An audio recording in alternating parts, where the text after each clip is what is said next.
I have two special guests right here. Why don't you guys introduce yourselves?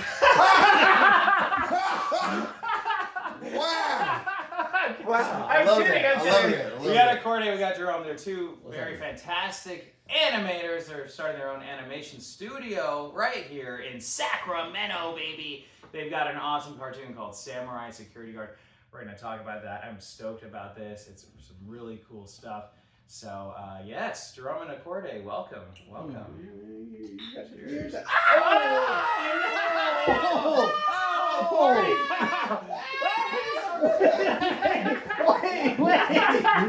The beer was perfectly fine until we clapped it. and then they start over. I'm sorry about that. It's all good, man. Oh, man. It's no worries. Yo. You didn't get it on the clock, so you're fine. That's crazy. Hey, just start off with a bang, right? Right. Start with an explosion. Yeah, man. So, so welcome. So they got a Kickstarter coming out. May 3rd, May 3rd. Okay. 2024. May 3rd. This is weird. Yeah, so tell us about, tell us about the project. Okay. And, stop. Ryder, you want to handle that? Oh, well, Samurai Security Guard is an epic sci-fi action comedy featuring two security guards who are polar opposites. You have Jeff Lannon and Samuel Kafai. Jeff is the type of guy who does things his own way. He's kind of the brutish security guard. If you shoplift, he's coming out of nowhere, drop kicking you through a wall. He has zero tolerance for any type of crime. And then you have Samuel. He's the type of guy who's a stickler for the rules. Sir, you're violating code so-and-so, and a violation of rule book so-and-so. But he grew up very rough, and he was an orphan from birth. So he kind of internalized all that roughness, and then now he's kind of a perfectionist. So he's kind of like hiding his true trauma that he's going through by overachieving. Wow. Okay. It's a dope concept because, all right, you got two security officers, and the place that they patrol is in space. It's a mall that, flies around the solar system, providing different planets or quadrants the ability to shop there.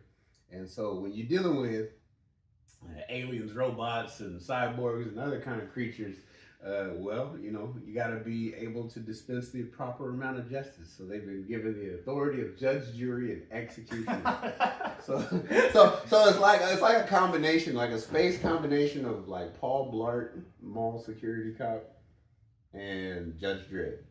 Yeah. Oh, wow.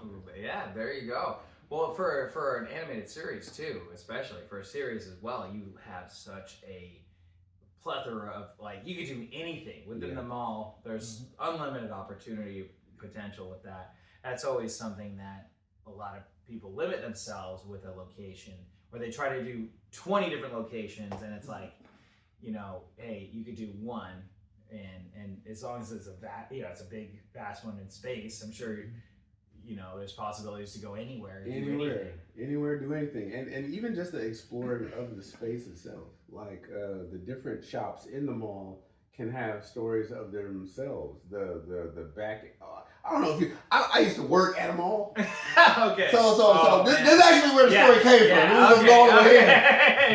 from. Downtown Plaza is what it's called. If you're from Sacramento, you might know about that. R.I.P. You know what I mean? Yeah. Downtown Plaza, it was the shape of a T, right? And this place was really dope. For some reason, they decided to put me on night shift, and I'm trying to stay awake, and I'm like in the hallways, and I'm like, And I was like, so you're like in an empty mall, at night. Oh my god, That's terrifying. It was completely open too, and you got all kind of weirdos that roll through there in the daytime. So you can only imagine what's going on at night. You know what I mean? So, Seen some stuff? oh, bro, where do I begin? You want the big, the extra large naked lady in the stairway who was cleaning herself with paper towel, not even paper towel, newspapers. You know what I mean? Yeah. Or the one dude who refused to pull his pants over his knees. There's no way around it. He was just going like I'm like, why? What do you? I gotta call the cops, bro. You can't just be walking around here dangling. But anyway, So all of the many things that can be experienced just in the mall. Now you take that and you put that in space, and you got endless supplies of stories and content. Yeah. Wow. Awesome. And then so you guys have been friends for a while, I imagine. How did you guys get together and then get this idea? How did the idea come about from that? So we both worked at a nonprofit. I met him in 2015. And in 2015, he had already had the concept for Samurai Security Guard. It was just an art piece. It was literally it was a photo of a character with a hat on, and he had a sword, and it said Samurai Security Guard. That was it. I had ideas for stories. He had other stories that he had worked on. And so we were like, okay, we're both creative. Let's work together. Mm-hmm. And we in 2015, we missed out on the opportunity to pitch Samurai Security Guard to Adult Swim. So there's a story. So in 2015, we didn't have any animation. We barely had the storyline together. We go out to an Adult Swim pumpkin patch event. They had some type of event where they're doing pre-showings of their shows. You know, they have their projectors hooked up.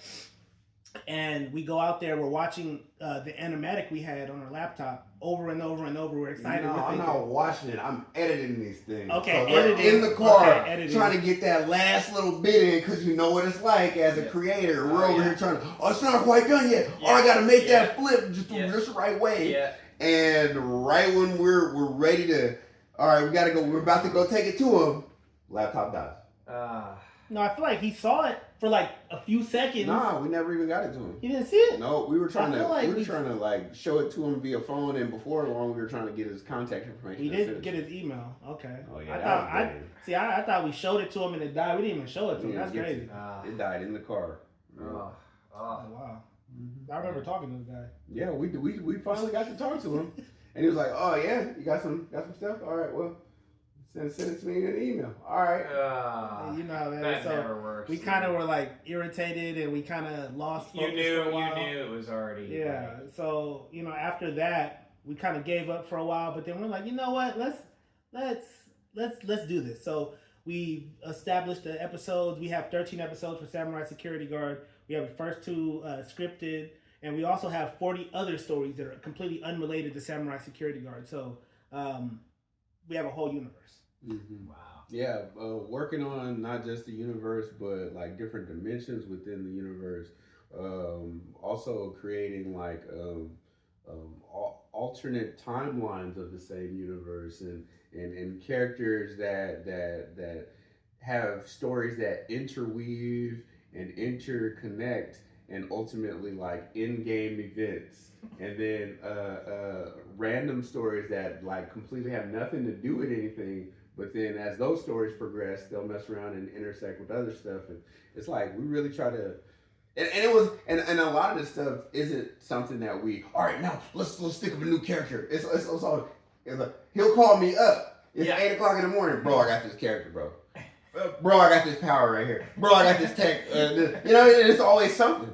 And we just keep adding to the dopeness. And honestly, that's the point of Samurai Security Guard. The ability to create that one awesome piece of content and put it out there to the world, so that ultimately we can get paid and then make more dope content. Yes. Because the ability to create in freeness is, I feel like, the difficulty that we experience is limited resources, limited collaboration. If you're from Sacramento, you might know about that. You're right. Yeah, man. Right. So.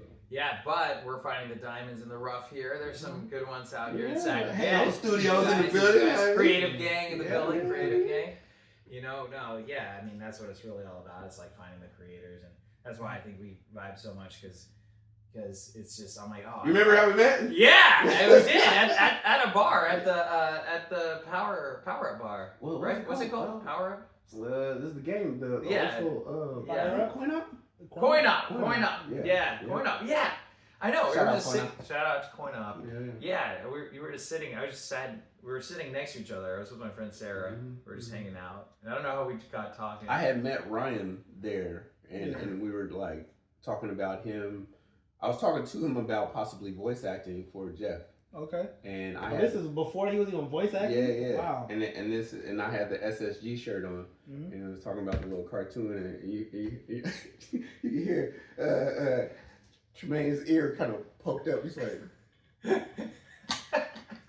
what you got going on?" I was like, "Come on over here, bro. Come on over." We just started talking about it, like, and then he's like, "Oh yeah, oh okay. Oh, I'll make a little bit of film every now and then." He's like downplaying it. Very. Wow, I wish I could be that cool, like to say something like that. He was real chill. He's like, "Oh, okay, all right, yeah. Oh man, well we should get together. Let's set up a time." And then we mess around and go see the whole studio. We're like, "Oh, yeah." So. Yeah, man, no, it's so cool because when you pitch that idea, because a lot of people I've heard ideas, or some people pitch ideas and it's like they don't really have anything else. They don't have anything. We know about that. You know what I mean? Yeah, and so you never really know. But I'm from my years of doing this type of stuff, like I can kind of gauge the people that are legit and the people that aren't, and like just by meeting you initially, I'm like, all right, this guy's legit. I don't know what it is. And like show me maybe some of the animations or something. I'm like, okay, this is sick. Let's talk. Yeah, we had the teaser done up already. Yeah, no, but I'm pumped for the Kickstarter and everything.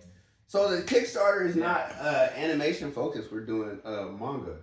So after doing, hold on for the viewers who may not know. Okay. Yes. What is a manga? So a manga is a Japanese style comic book. A lot of the difference between American style comic books and Japanese comic books is they read from right to left.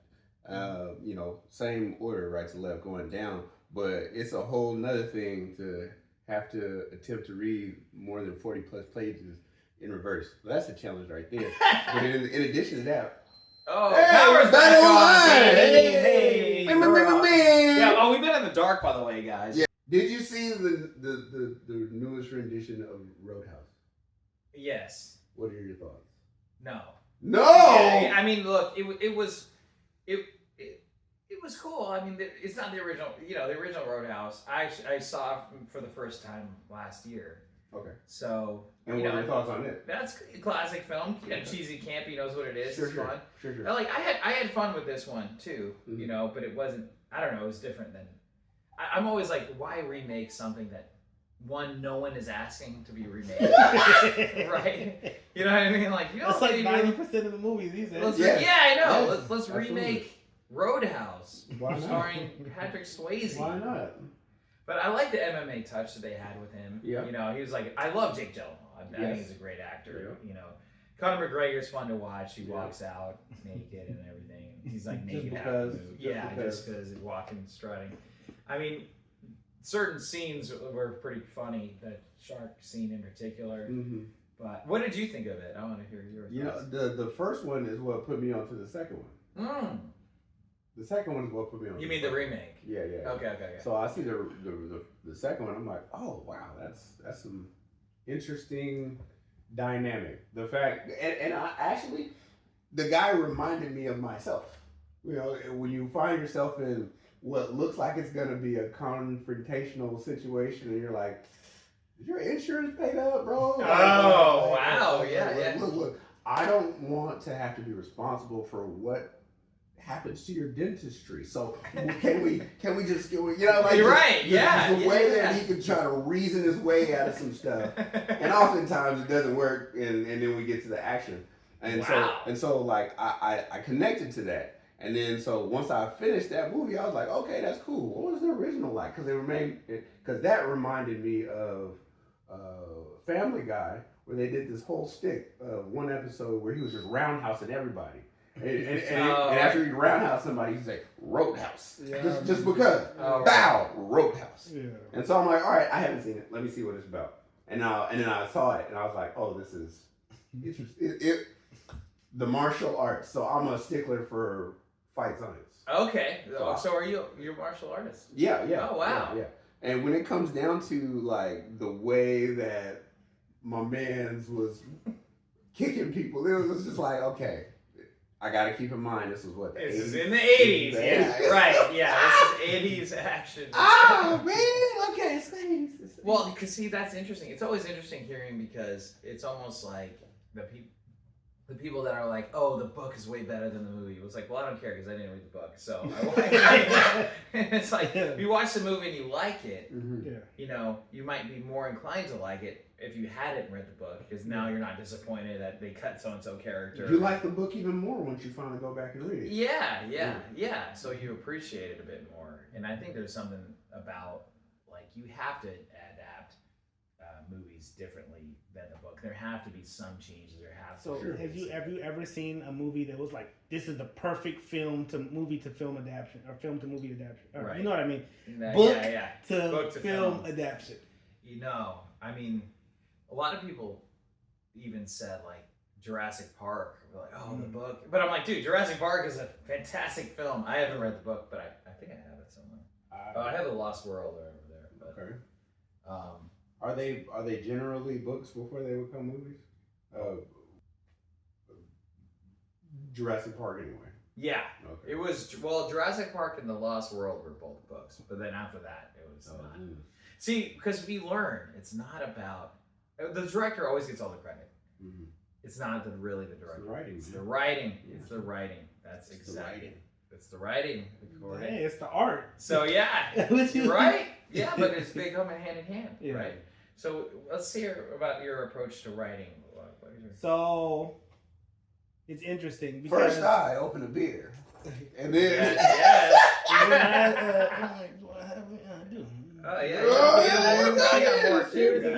not have that. Cheers, you guys. You got erupting beer all over. Gotta drink when you cheers, Jerome. Yeah, what is that? What that? Is that what that's you have about? to drink when you cheers. I didn't know that. We have to do that again. Okay, fine. All right. Gotta do it right, man. They tried to kill me. I'm never cheering again. Makes me stronger. They tried to take me out. So when I write, great timing with the lighting. I know. That was planned. Hayhoe Studios. So I like to, well, because me and Jerome, we talk a lot about the character's personality before we talk about the scene. So I try to understand the character's personality, and I put myself in their shoes. Okay, if I was Jeff and this was how I acted, what would I do in this situation? Oh, well, if I was Jeff, then I would just say, screw work, let me go try to holler at Cindy, and and that's what, like, stuff like that. But even the beginning, like in not just, all right, this is what I would do, but then this is how I would behave in that right? Yeah. Like he wrote some pickup lines for Jeff as he's hollering at Cindy. That we was like, whoa, the Mac game is crazy. You know, it all comes from the game. Yeah. But no. So I try to think about stuff like that. So it's fun to me, and the fact that I could be creative and just come up with random stuff. Like, we did an audio episode, and in the audio episode, I'm talking about all types of creatures. We created something called the Jilboo. Oh man. Which is a bumblebee fused with a buffalo combined into one being, and they feed on something called the Jilly Root, which is a subterranean plant.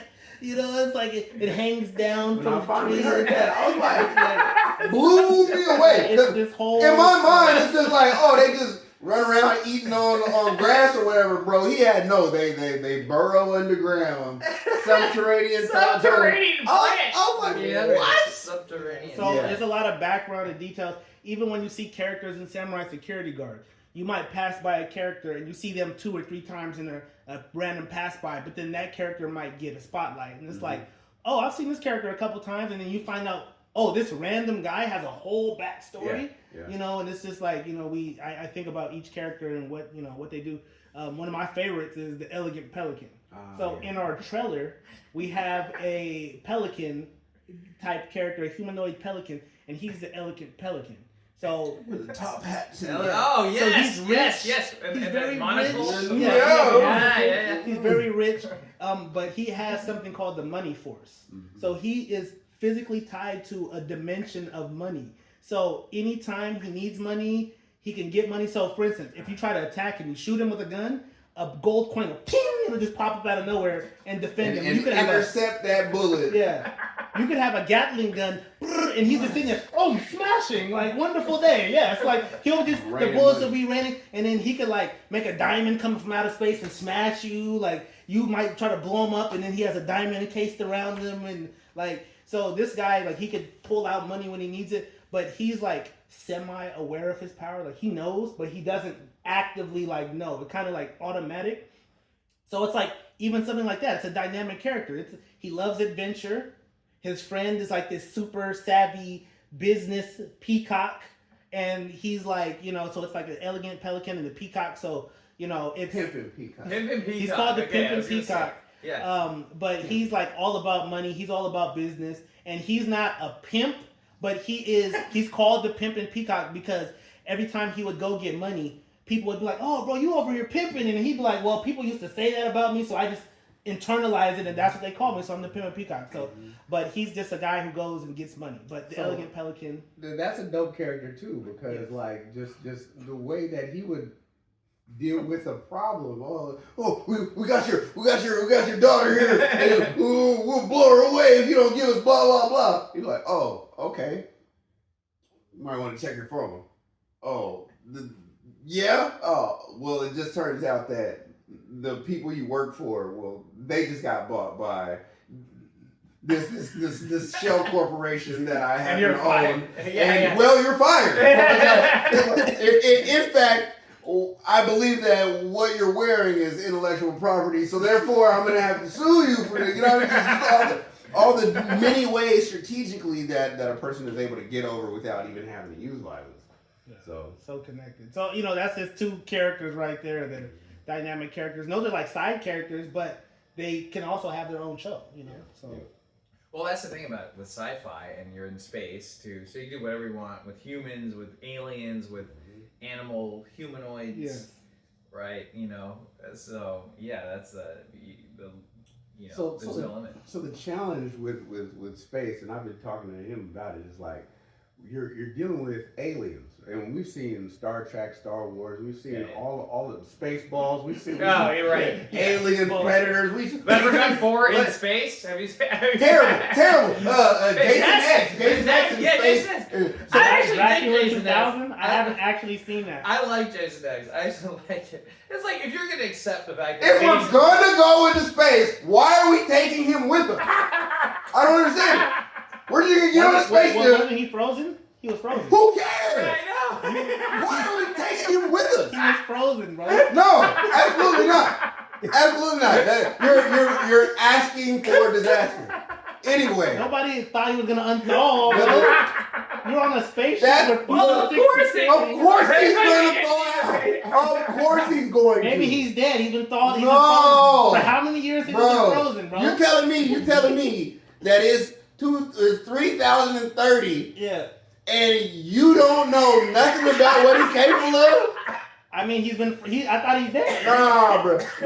He's perfectly preserved specimen. No, absolutely not. That's all the more reason not to take him. For some reason, he's perfectly preserved. Anyway, my point I was making, we've seen all of these movies, and most of the time, the aliens look like something that reside here on Earth. Right. We'll do intergalactic whales flying out in space. Yeah. We'll do weird kind of birds or something like that. Okay. And that's really just based on what we see as humanoids. So our challenge has been, how do we create something that you've never seen before?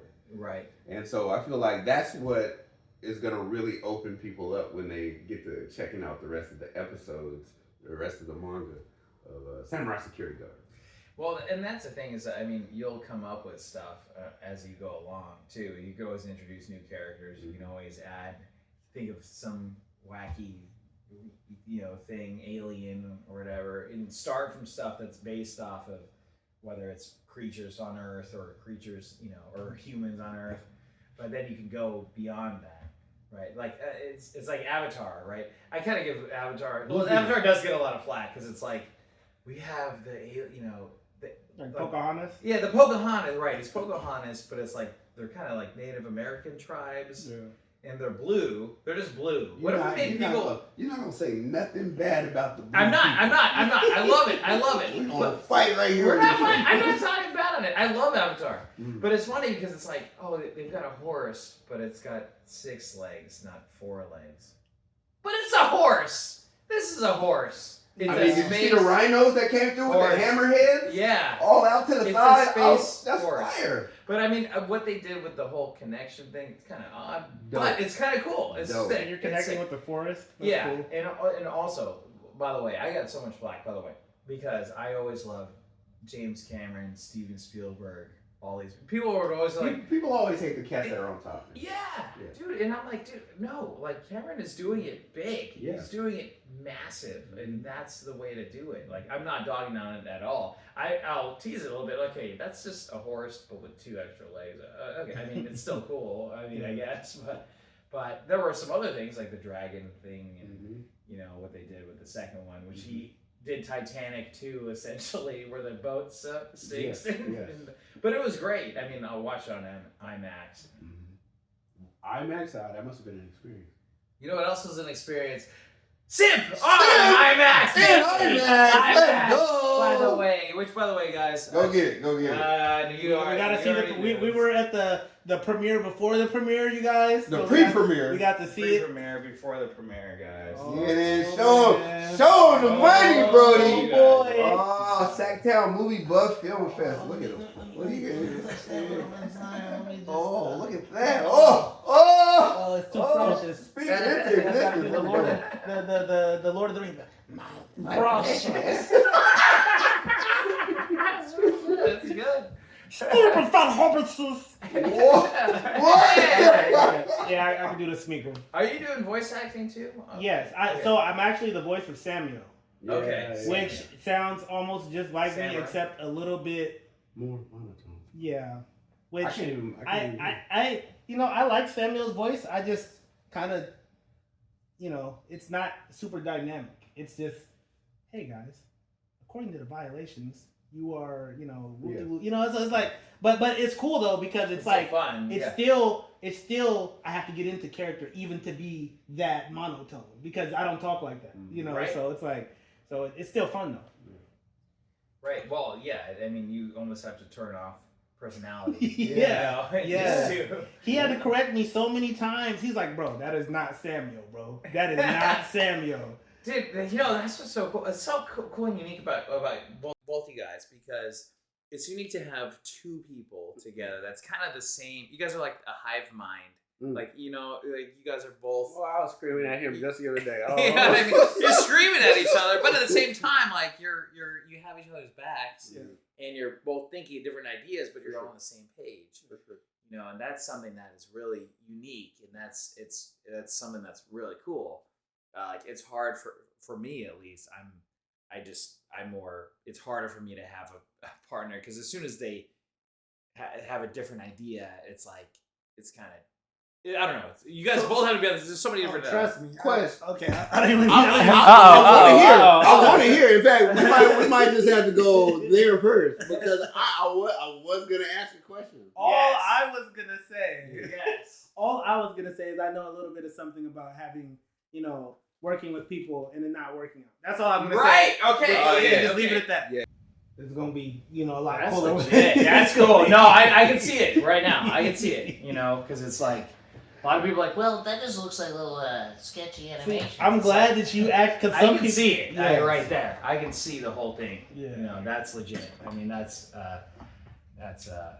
it's coming together. Yeah, that's awesome, man. And then there's a matter of businesses in Sacramento, and that's gonna be crazy. Right. Well, and that's the thing is like putting Sacramento on the map. It's like, look, I was born and raised here. I lived in LA for 8 years. I did the whole LA thing, but like you too, huh? Yeah, you did it too. Yeah. Oh wow, when were you there? Probably a year after high school. I tried to go to. So when were you there? Art Institute of Orange County. So that was 2002. Oh wow. So you were 2002 till when? I was probably out there for about a year. Okay. I got semi enrolled in art school, and then my uncle I was staying with decided he didn't want me living there no more. So it was either be homeless and go to art school or come back to Sacramento. Right. What happened? To be honest with you, that was my Filipino family. Okay. And It wasn't your stepbrother, was it? No. I'm sorry. That's hilarious. I'd be most concerned about myself in that situation. I think what really happened, because nobody even has talked about it at all. But my cousin, his daughter, started dating a black dude. Right. Okay. And I'm like, what is that? Wait, it's your cousin, right? Are they they're black? not Filipino. Oh, okay, they're Filipino. Yeah. Okay. And What happened and with you? nothing. Absolutely nothing. But for some reason, Yeah. You see your actual family? I mean, we're not blood related. Oh, okay. Yeah. So, but to him, that was like family. He was like, good. Like something happened in his mind, and he was like, "Yo, when are you moving out?" I'm like, "I just got here. What do you mean? What does that have to do with you, bro?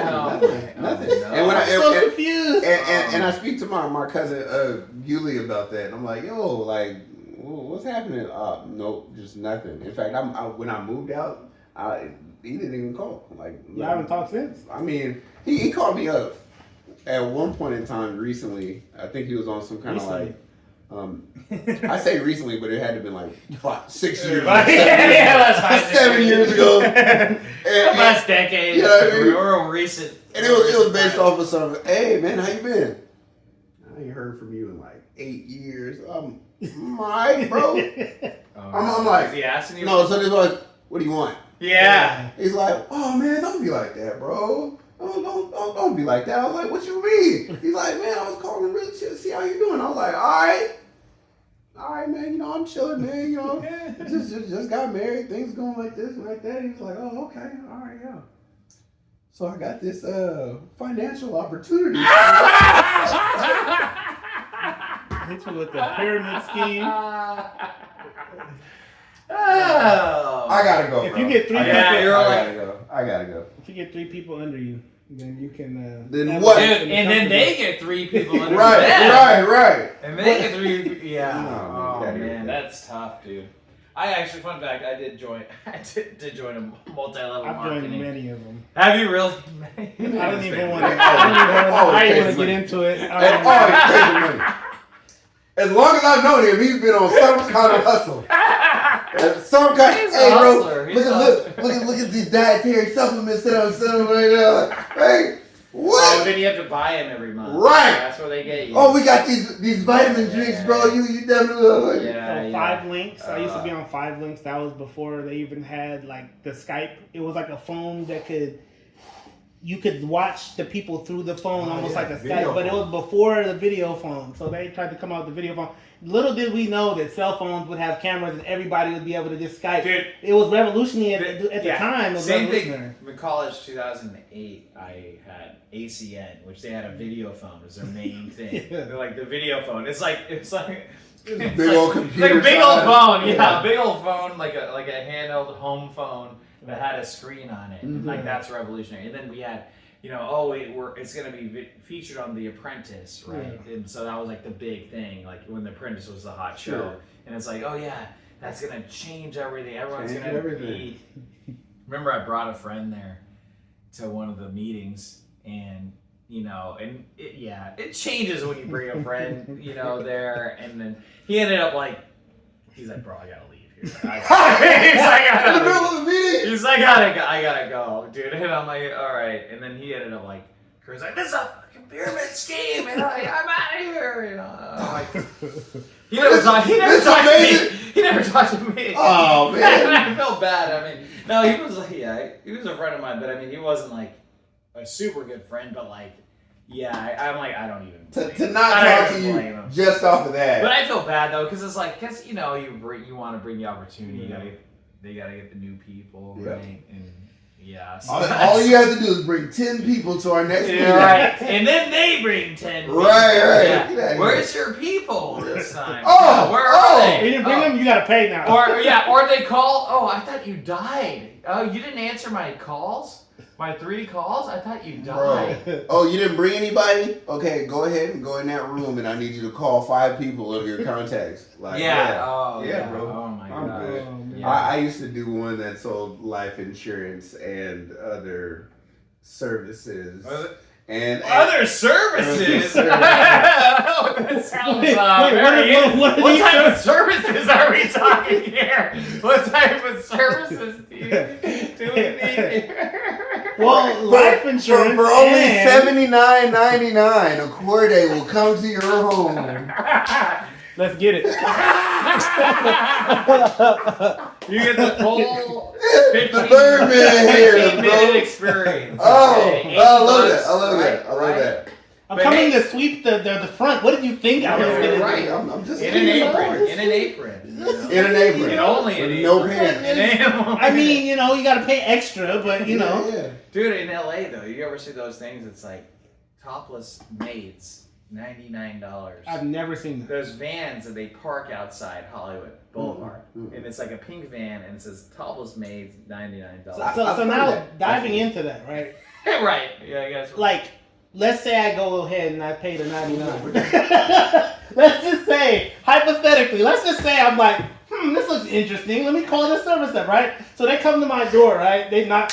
Okay, so am I just sitting on the couch, just watching the maid clean? Like, what am I, like, what, like, the fact that they're topless means I have to be there to watch them, right? Right, Because why would I have a topless maid there when I'm funny. gone? They're like, don't worry, I'll be topless, but you can't be in the house at the same time. And it's like, what? It's my house. So I'm like, okay, what's the point of having a maid there topless if you're not there? But then if they come topless, it's like, okay, so I'm just sitting there and you're cleaning my house? Okay, this is awkward. It seems like it creates some type of weirdness. Obviously, you're not a married man, number one. I'm not. And number 2, does she have security? Because I'm concerned about her safety. Right, yeah. Security for the former security. I'm just saying. Yeah, security. No, you're right. Topless. They probably come with like 3 guys. You know what I mean? So. Or maybe she's just really proficient with a broom, right? Yeah. Or she's an assassin like With Mystique. And so they try to do that's the 3rd one this week. Yeah. They should stop trying to touch me. Anyway, okay, so let's look back into the creative aspects. So we got the manga coming out. Yeah. So I'm really pumped about that. So how much are you looking at to raise, and what do you guys need most? So we made a mistake in our first one.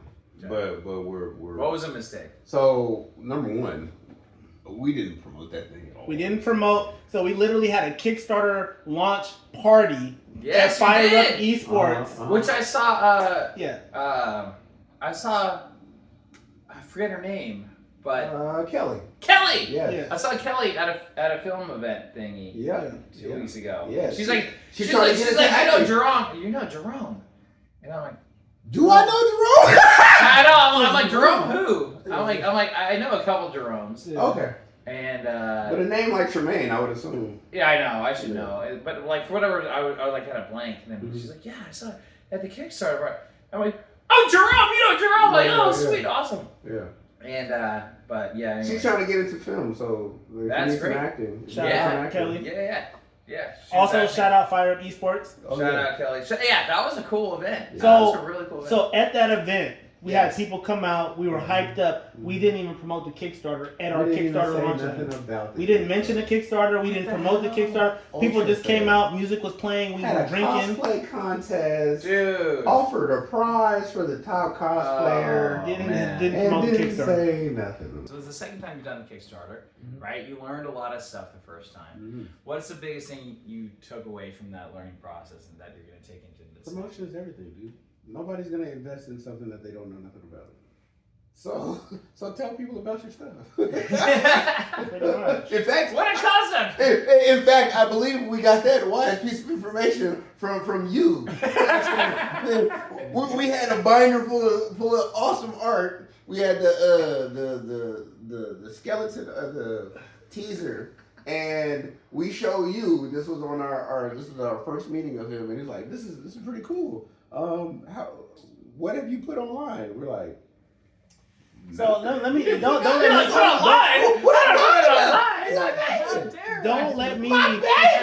let me get started on that, because this guy right here You cannot. You have to break his arm to get him to put out any art. For years, it's almost like I don't want to put out nothing. I don't want nobody to steal nothing. And people have stolen stuff before. Yeah. That's why we won't be watching. And so even me, I've had stuff stolen from me. Literally, the whole stories, literally verbatim, word for word. This is the story. So it's like I understand, but at the same time, it's kind of like, how do you get people to know you if you're not known? If nobody knows you, if you're not putting out your stuff. We've had this story written for years, 13 episodes, right. And it's like, okay, well, we were trying to go for the anime without releasing the story. People didn't know the story, and we were trying to shoot for the stars without people knowing what it was. So the way we even had that situation, because we were going to different cons, and at Stockton Con we were sitting right across from Sacramento's premier comic book artist, right, the Impound. Okay. Right. So we're sitting there, and we're looking at him all weekend. We're just staring each other in the face. Hey man, you got a charger for my phone? Hey, yeah man, bring it over here, man. It's good. Like we're just keying, right? And then before too long, I get to asking them, like, man, like we got animation, and everybody's asking like about the story, and it's like it would be easier to do like a comic book or a manga, but that's your lane. That's your lane. Right. We're not trying to get in your lane. Yeah. And he says, bro, you got to give people what they want. Yes! Yes! That's what I'm saying! He said that to me too. Yes, I said that. On the phone, I was like, I mean, you got this manga and I don't know what to do, man. Yeah, you're like, people have been asking me about making a comic book. Yeah, I don't know about making a comic book. I'm like, hey, have you tried making a comic book before? Like, here's a concept. Why don't you make a comic book and then you can make the series? Right. Then you can animate it all. Well, I learned lessons.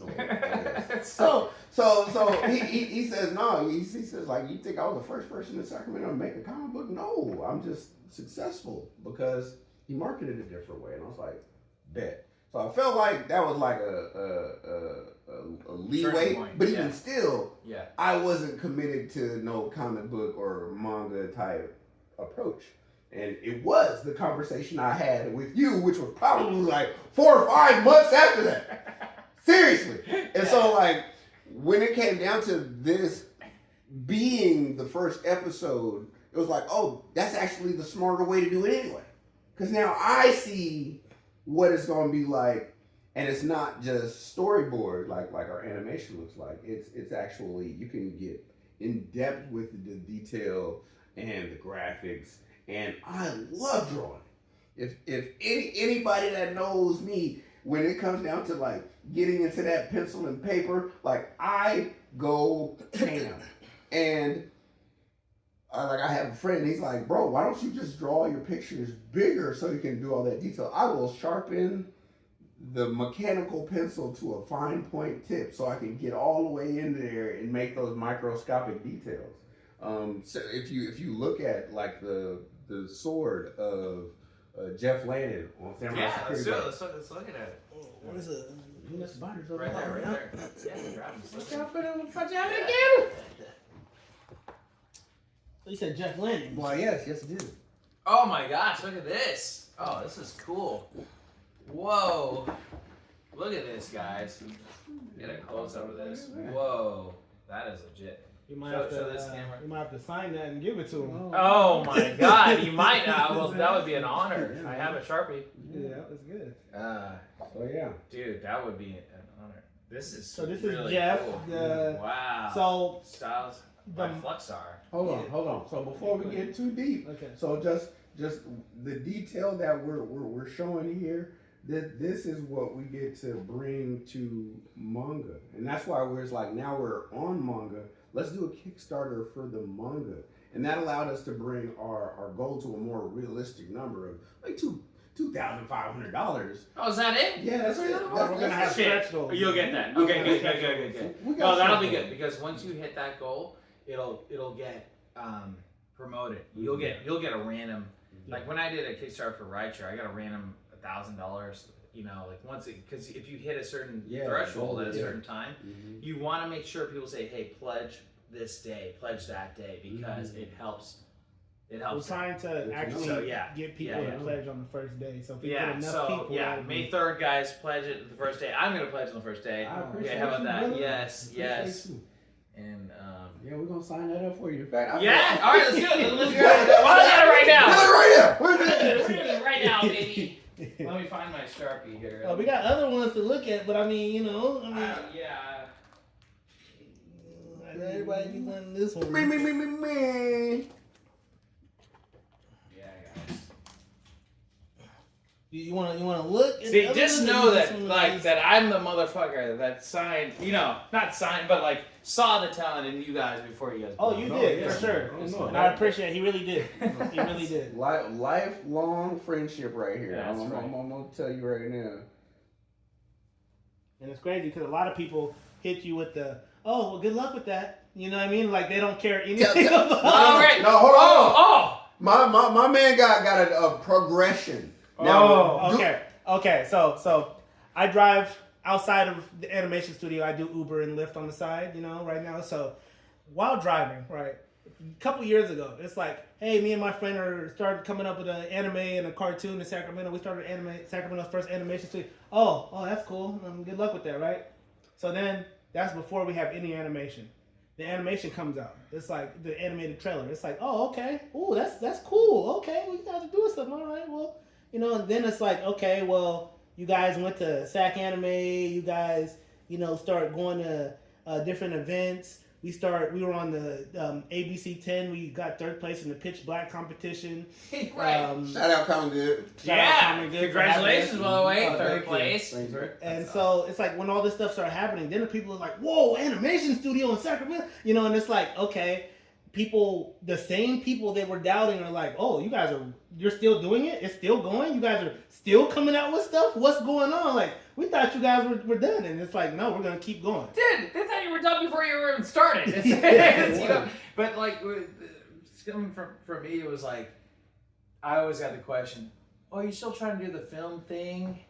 Exactly. It's never the film. It's never the film. It's never, are you trying to still making film? It's always, are you still trying to do the film thing? Yeah. The film thing? Like it's a hobby.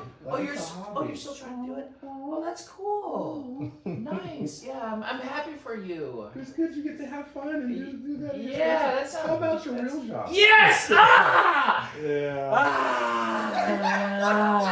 I got a drink on that one. Oh, yeah, we all gonna drink on that one. I gotta drink it. Your drink is empty. No, I got Almost, some. okay. Don't try to play me. Don't try to play me. Refill you, bro. It's my third one. Yeah, you got one here, right here. Okay, well, you got it right there. Well, you usually drink more than me, bro. Yeah, I need another What's one. going on, bro? You need another one. He's chilling. Dude, but it's always, that's what I still get it, man. I still get it, dude. You've been what? 10 years in the game now? Yes! Yes! Yeah! And they still, And they're like, oh, that's cool. So what's the reaction when they see that you've actually made real films?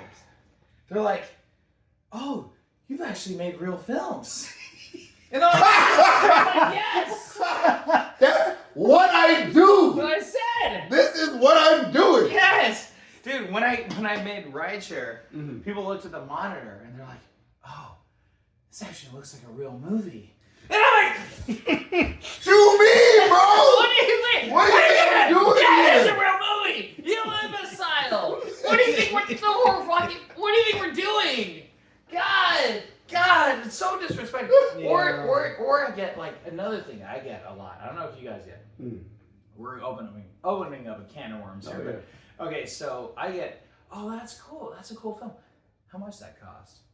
How much money? Dude? So yeah. everybody Oh, yeah. always asks, so how much does animation cost? And I'm just like, are you trying to get some animation done? yeah, exactly. Yeah. Because it's $5,000 a minute. Yeah. You know, Yeah. say that. You know, So- it's 10 grand so- for 30 seconds. So when we you want first, some done? Sure. when we first started, before we start doing everything ourselves, he had drew up the storyboards and we're like, let's go outsource with somebody, right? Yeah. They tried to charge us $10,000 for 1 minute of animation. So we actually found a studio 1 minute. in Sacramento. Yeah. And we got to talking to him and so if you look at the Google Maps, you'll see that it's actually just a dude's house. Yeah. And his cost to us. How many It was minutes? 10,000 a minute 10,000 a minute for 1 minute. Yeah. That was him. That was him. Dang. Yeah. And it's like that's not even like.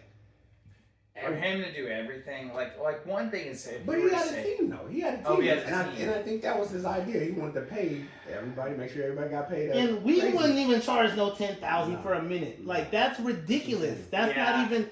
Like- Okay. Yeah, honestly, like I could see 1,000. 1,000 a minute for I could see animation. Yeah. 1,000 a minute. And That's that could be usually more what it goes reasonable. for. Yeah. And if you're like, hey, there's 3 guys working on this team Yeah. for 3 weeks, I think $1,000 a minute is fair. Yeah. You know. For sure. For animation, it's about like 3K. I've got 3 guys. You know, if you itemize it, like we got the colorist, we've got the yeah. you know. So yeah, that's one thing. But to say like, oh yeah, give me 10K for 1 minute. Dude, I'll give you animation for 10K for That's a minute. You know what what I mean? That's Like, what I'm saying. and it'll cost me $500. Yeah, Exactly. Like, come on. That's ridiculous. Yeah. Yep. Yeah. And that was just within Sacramento. We were reaching out to some folks in Rockland. We reached out to some folks in the Bay, and they were like, a lot of them were like, we won't even touch this project for less than $30,000. And it's just like, Lord Jesus, what? And we were trying to do YouTube University. Yeah, right. Originally, we're just trying to do a 1 minute trailer, not even like barely any action, just storyline. It's like, sheesh, we got to do this ourselves. Yeah. So, Well, and that's the thing. It's like, it's when you realize, hey, you know what? I'll just put in that work. I'll put in that sweat equity. You guys have the talent. You have the skills. You don't need any. You know, you don't need. Maybe you need them to take that to the next level. But where you're at right now, you don't need anyone for anything right now for this. But you do need to get your bills paid. You know what I mean? And that's why we need to invest. And so actually, We'd appreciate on that note, Yes. we are reaching out to local Sacramento businesses to see if they would like to be involved in our anime.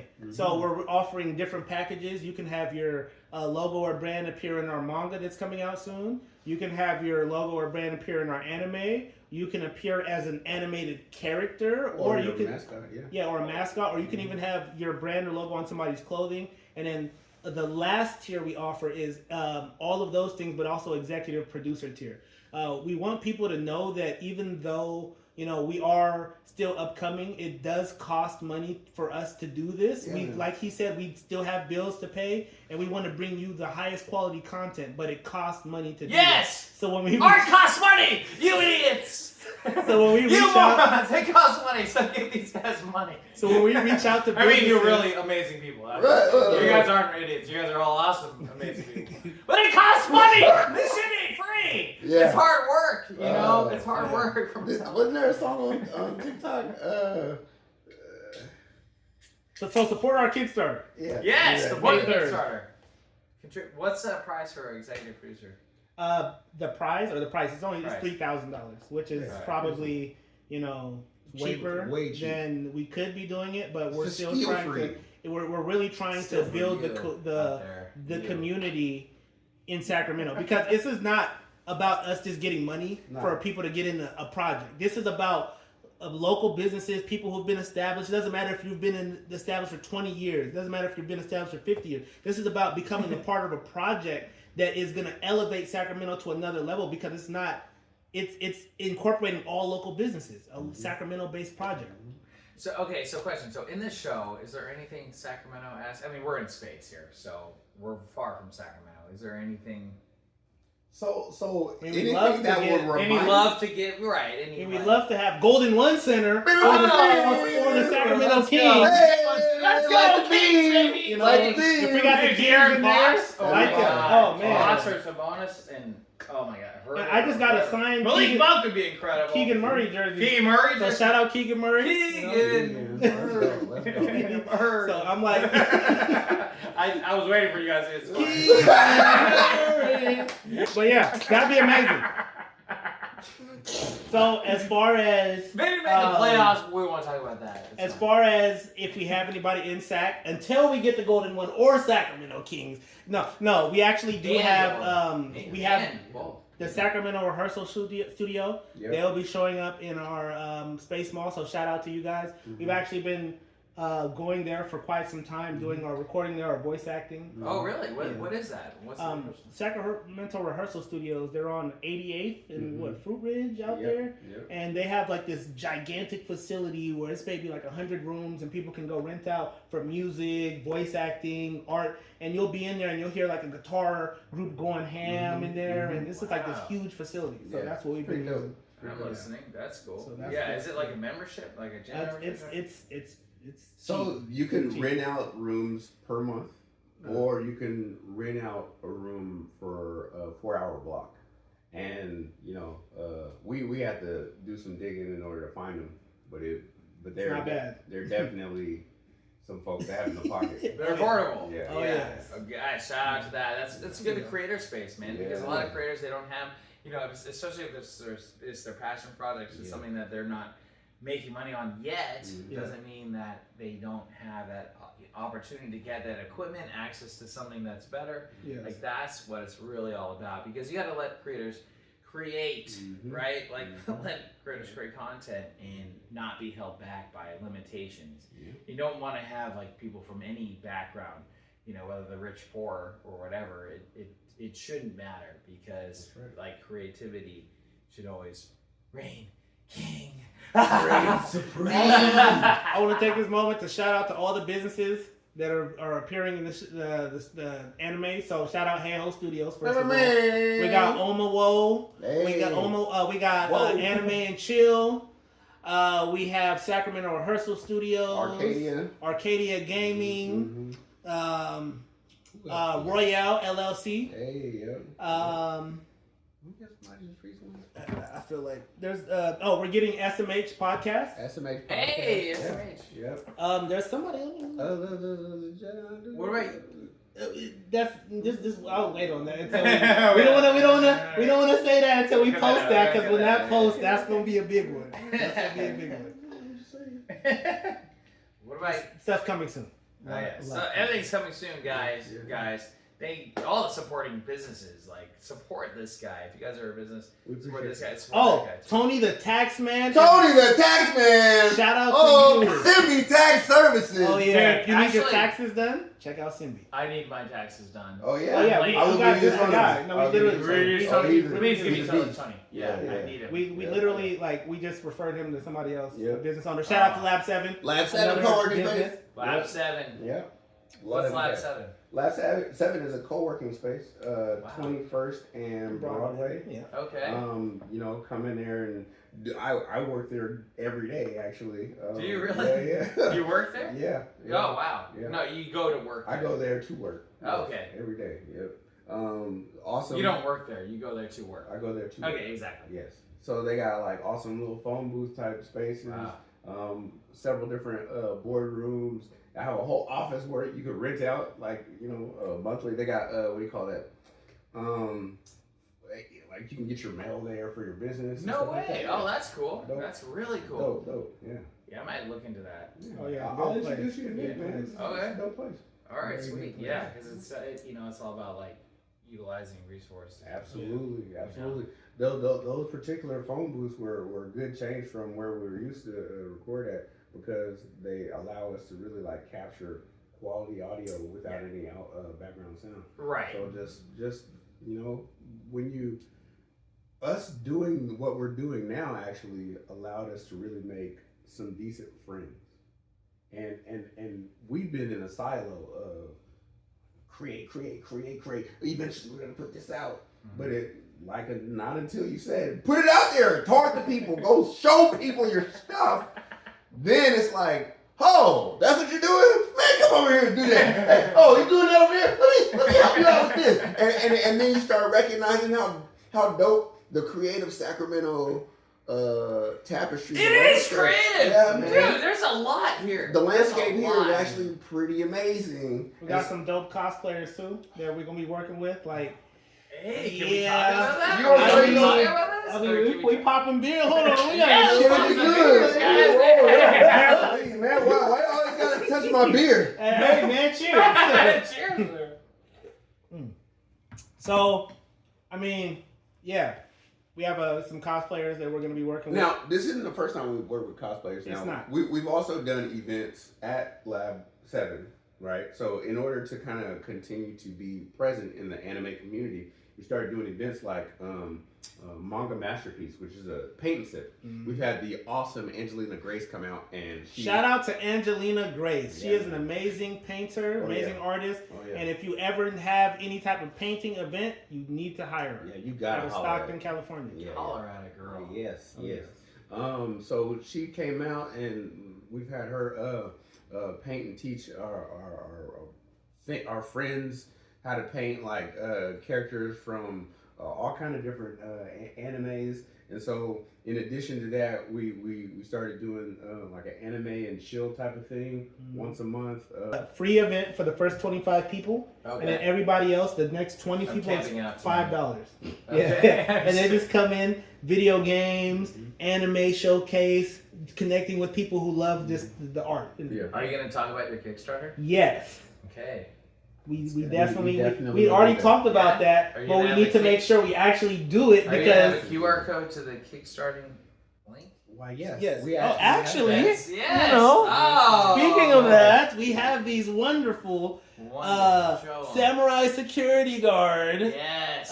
You know, look at that art. Look at that Oh, art. that is cool. You know, samurai security guard. On the back, we got the QR code. You know, for those of you who want to freeze the screen real quick. Stop moving so they can take a They can photo of pause it. it. They can pause it. Yeah, they They'll can pause it. You know, so they can Pause see it, guys. Take a So Come on. you want to scan the Come QR on, guys. code, go down, click notify me on launch, and then just wait till May 3rd, and then you'll.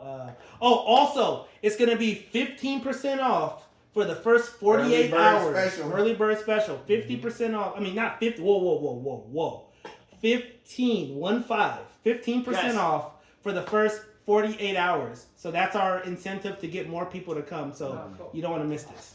Yeah. You don't want to miss it, guys. Show up and show out. Show out at the event. So what about you? You have anything else? you Enough got about working on? me. Let's talk about my career. We come up with inventions all the time. Really? Oh, Okay. This is interesting. yeah. I had thought of, since I was a kid, I had thought of a Okay, way. we're rolling again. We're good. I had thought of a way to create flying cars using magnets, and like it was a long time ago. Maglev vehicle. So- Yeah, Maglev. Minority Report. No, so my idea was like, okay, you can have magnets on the pavement, right? But that costs too much. So what happens if you mix the magnet, you crush up the magnets and you mix the magnets in with the cement? So they're already in the cement. So then after you mix them in with the cement, you take the car and you put the similar magnet on the bottom. So now it's just floating. Just base position, it's floating. So then you need like some type of gyroscopes to move it back and forth. And then, you know, it's already built into the cement. So it could work, but it probably costs super money, you know? Yeah, But right. in theory, it could work. And then even car accidents. Imagine you about to crash and then just whoop magnets and so you don't crash. You just magnetic repulsion so nobody crashes. I like that. Wow, you're right. Yeah. Yeah, because if they were all, if everything, You just go Wow. everywhere or go around. Or, you or know, if every car had like opposite magnet type thing where it was like, yeah, you never physically get that. couldn't crash even if you wanted to. Imagine thousands of cars. See, you just That's you just did this, and that just gave me. Imagine thousands of cars, and nobody's crashing. It's just No all accidents. flying through each other. No Just accidents. woo, woo, woo, woo, woo. That'd be crazy. That's like some Jetsons on crack. That's Dude, crazy. Dude, by the way, things are about to go crazy now. Like with the future and with like things are about to go nuts. Oh, I yeah. feel like you guys feel. How do you guys feel? In about what this? capacity? Like Technology. things are gonna get very futuristic. You very- talking about like AI? Because that's kind of crazy. I want to ask you guys about that. As animators, what is that? What is AI? I think I wasn't tripping until they came out with this one that can take what you say and make animation out of it. You, Like it'll make a movie out of basically what you tell it to. Now that is like, oh boy, but it's still in its developmental phase. Imagine being able to speak your script into an app, and now you don't have to pay nobody to act. You don't have to pay nobody to. As much as we would like to be like, oh, that's not genuine or authentic, or it doesn't have any heart, bro. That's your creative genius without any stifling. Without any limits. Dude, I'd say I'm with you 100% with it. Same. I'm with you because it is something. The second ChatGPT came out, my friend showed me it. I was right here, and he's like, "Look at this! It's like, oh, you can write whatever. You just tell it what to write, and it'll just write it." I'm like, I wonder if it'll write a movie script. And so the second we thought I wrote a movie, and it did, and it's writing in real time. I'm like, holy shit, it's writing. So like, people keep asking me my next project, and it's a project called Galactic Love. It's already written by AI. Okay. Written by AI. Everything's gonna be AI with everything. But that's the whole gimmick. That's the whole point. There's a guy and a girl. The guy's lead character is a rideshare driver, and then because I said it as a joke. I'm like, hey, write rideshare too, right? And it started off as like the lead character is driving his car, and then the radio comes on, and the ghost is haunting him from the radio, which is what AI wrote, you know. And then the car breaks down, and the girl in the backseat is like, well, what do we do? They go get a tow truck, like all written by AI, you know. They get a tow truck. They go to the gas station to call a tow truck because all their technology doesn't work. Next thing you know, he's on a date with one of the rideshare passengers, and she has a twist. She's like, hey, Jack, I have to tell you something. He's like, what? She goes, I'm a ghost. And he goes, oh, that's interesting. So yeah, anyway, AI wrote this, so you know, so that's kind of like, that's great. It's funny because it's like, it's so ridiculous. It's funny, so out there. But then the question is it a good story? It's terrible. No, it's horrible. It's a joke. The whole thing's a fucking joke. I wasn't expecting that. That's the whole fucking point. It's a joke. Yeah, I'm a ghost? Oh, yeah.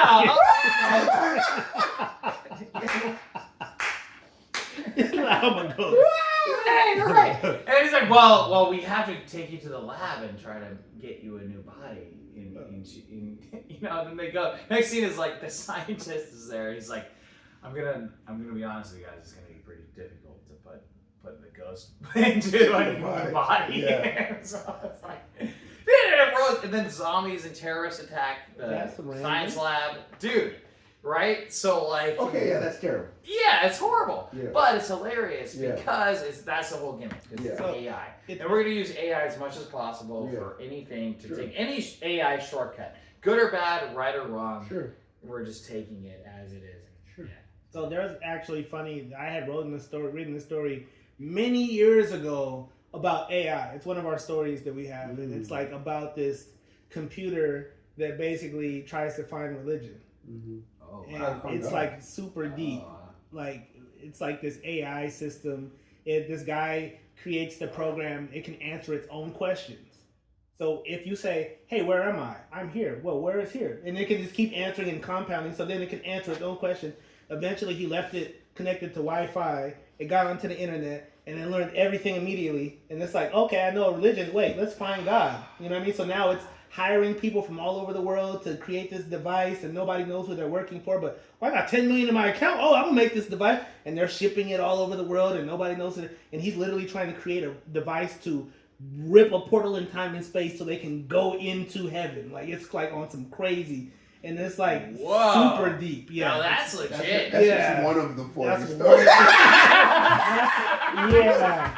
Mess with that AI. Yeah, that's talk on that. That's original. I see you do that. Yeah, that one's one. And that's the thing is like at the end of the day, like AI is a tool. It'll always kind of be a tool, and I mean, look, until they take over everyone, everything. Right. You get the chip.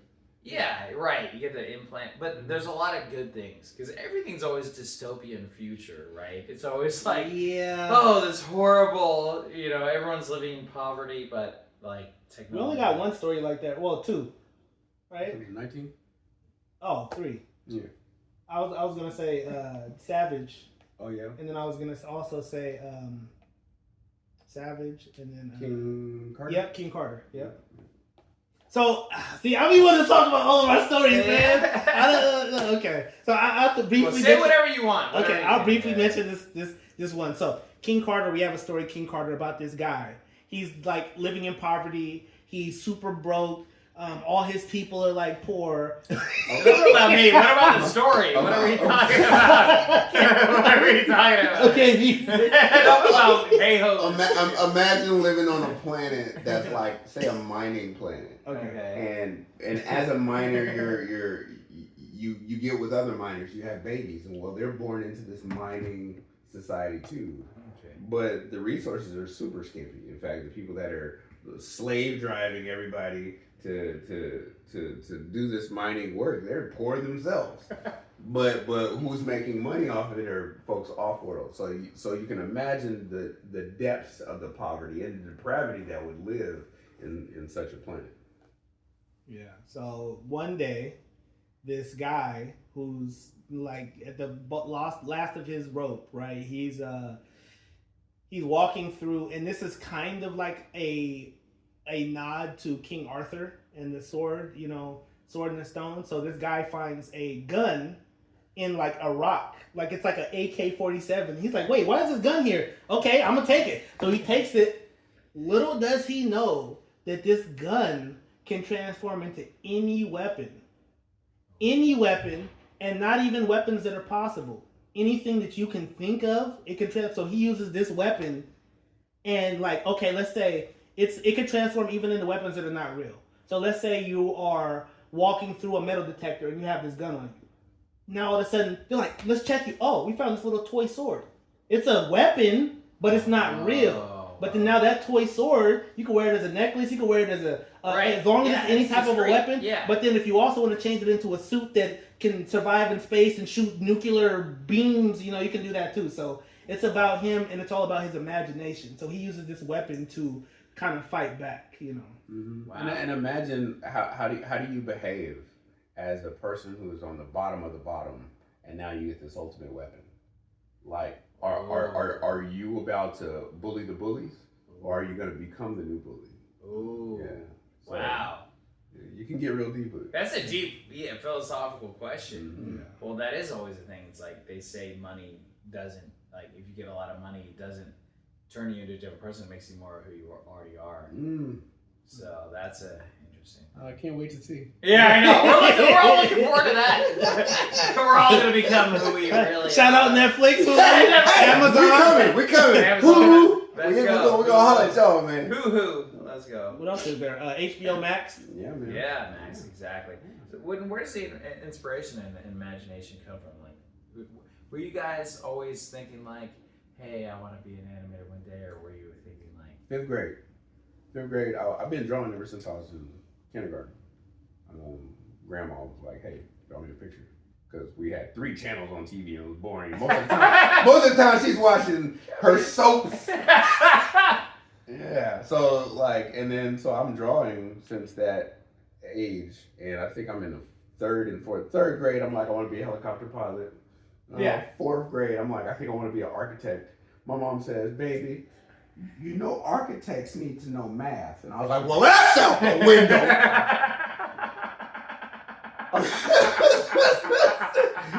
So, man,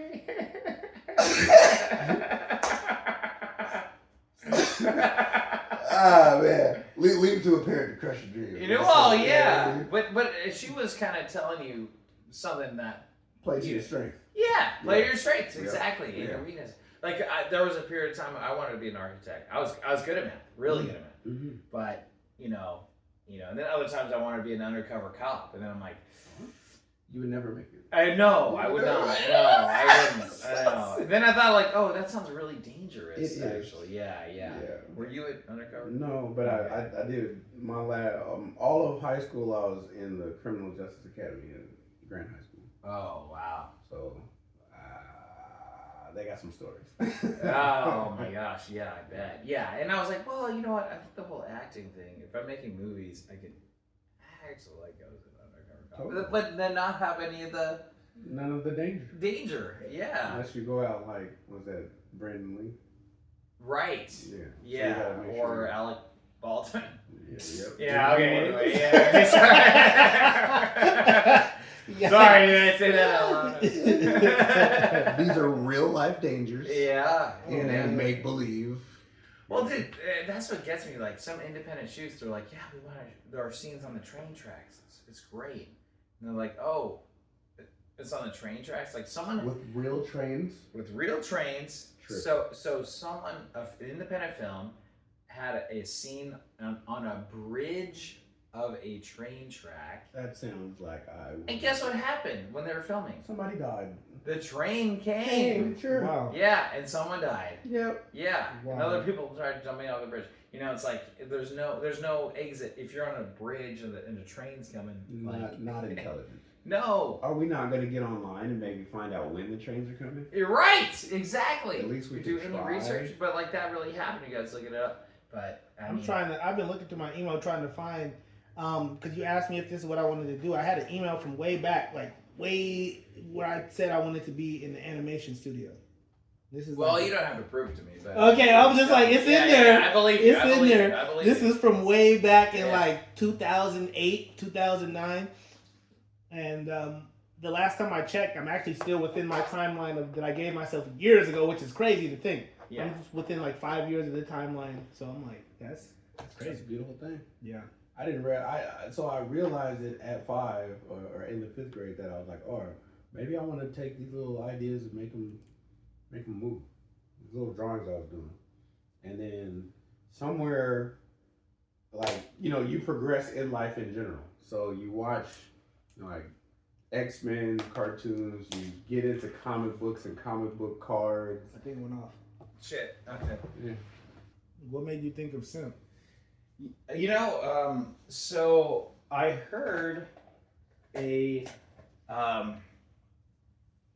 about a story about a model got kidnapped. Yeah.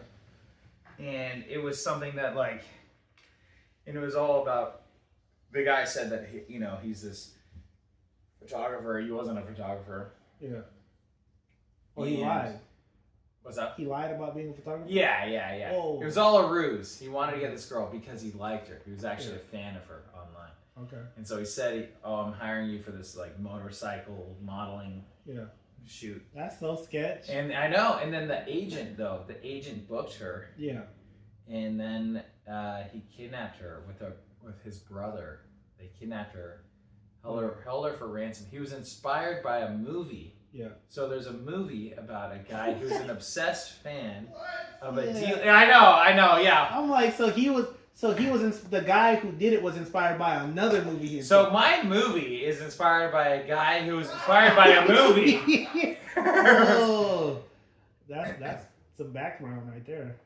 Right. So it's like, I say it's loosely based on true events, which it is.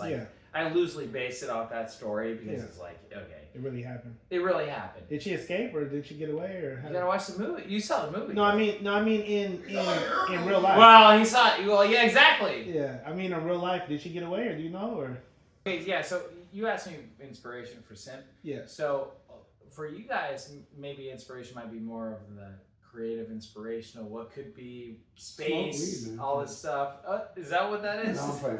Okay. Are you playing? Yes, I'm playing. I'm done. Give me chicky eyes. I'm playing. I'm playing. He asked me, bro, you smoke weed? I'm just kidding. Hey, bro. Hey, it's legal, guys. It's legal, guys. To each their own. To each their own. If you do, you do. I got beer. There you go. We got beer, guys. Cheers. Cheers again. Okay. Cheers, Hey, cheers again. You gonna spill some more beer on me, bro? No, he didn't. Did he spill it on you? Yeah, got you. You're fine. I think he missed you. I think we're okay. No, I jumped out of the way. He did. There, yeah, cat reflexes. It's funny because your shirt looks orange on the screen, but it's not though. Is that orange? It looks orange. It's more like a salmon. Yeah, that's the salmon.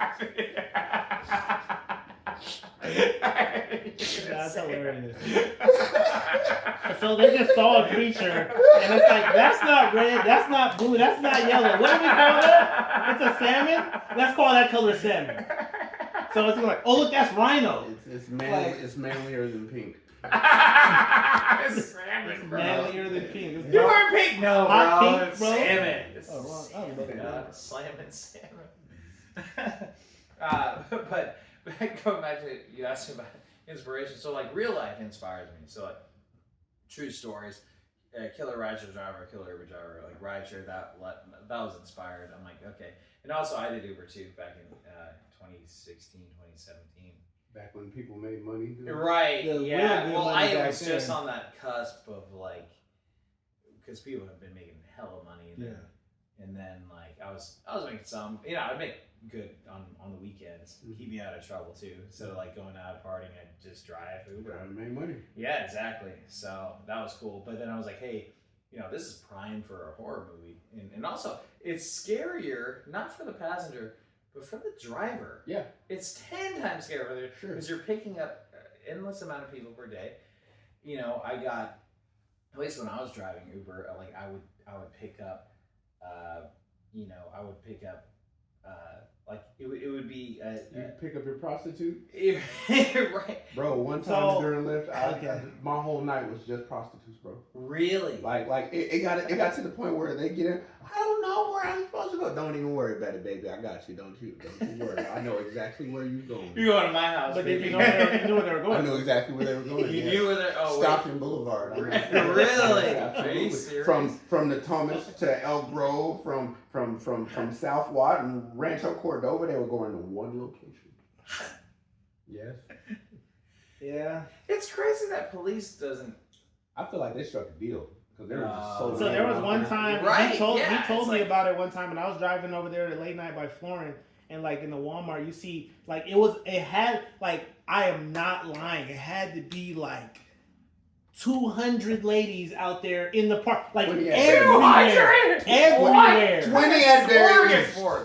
20 at very least. I say, okay, because I said 200, but I'll say at least 50 people out there in the parking lot. At least 50. 50. Sure. Oh, wow. 50 like everywhere. It's like Sure. everywhere. Yep. Yeah. It's like Wow. they got to. That's still a lot of people. They money. It's like a buffet. Like, Yeah. what do you like? What do you What like? do What do you want? I don't want to say that. What do you want?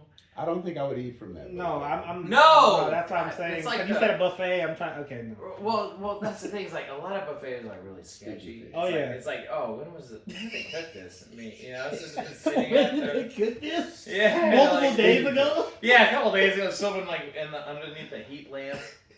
It's like just sitting there.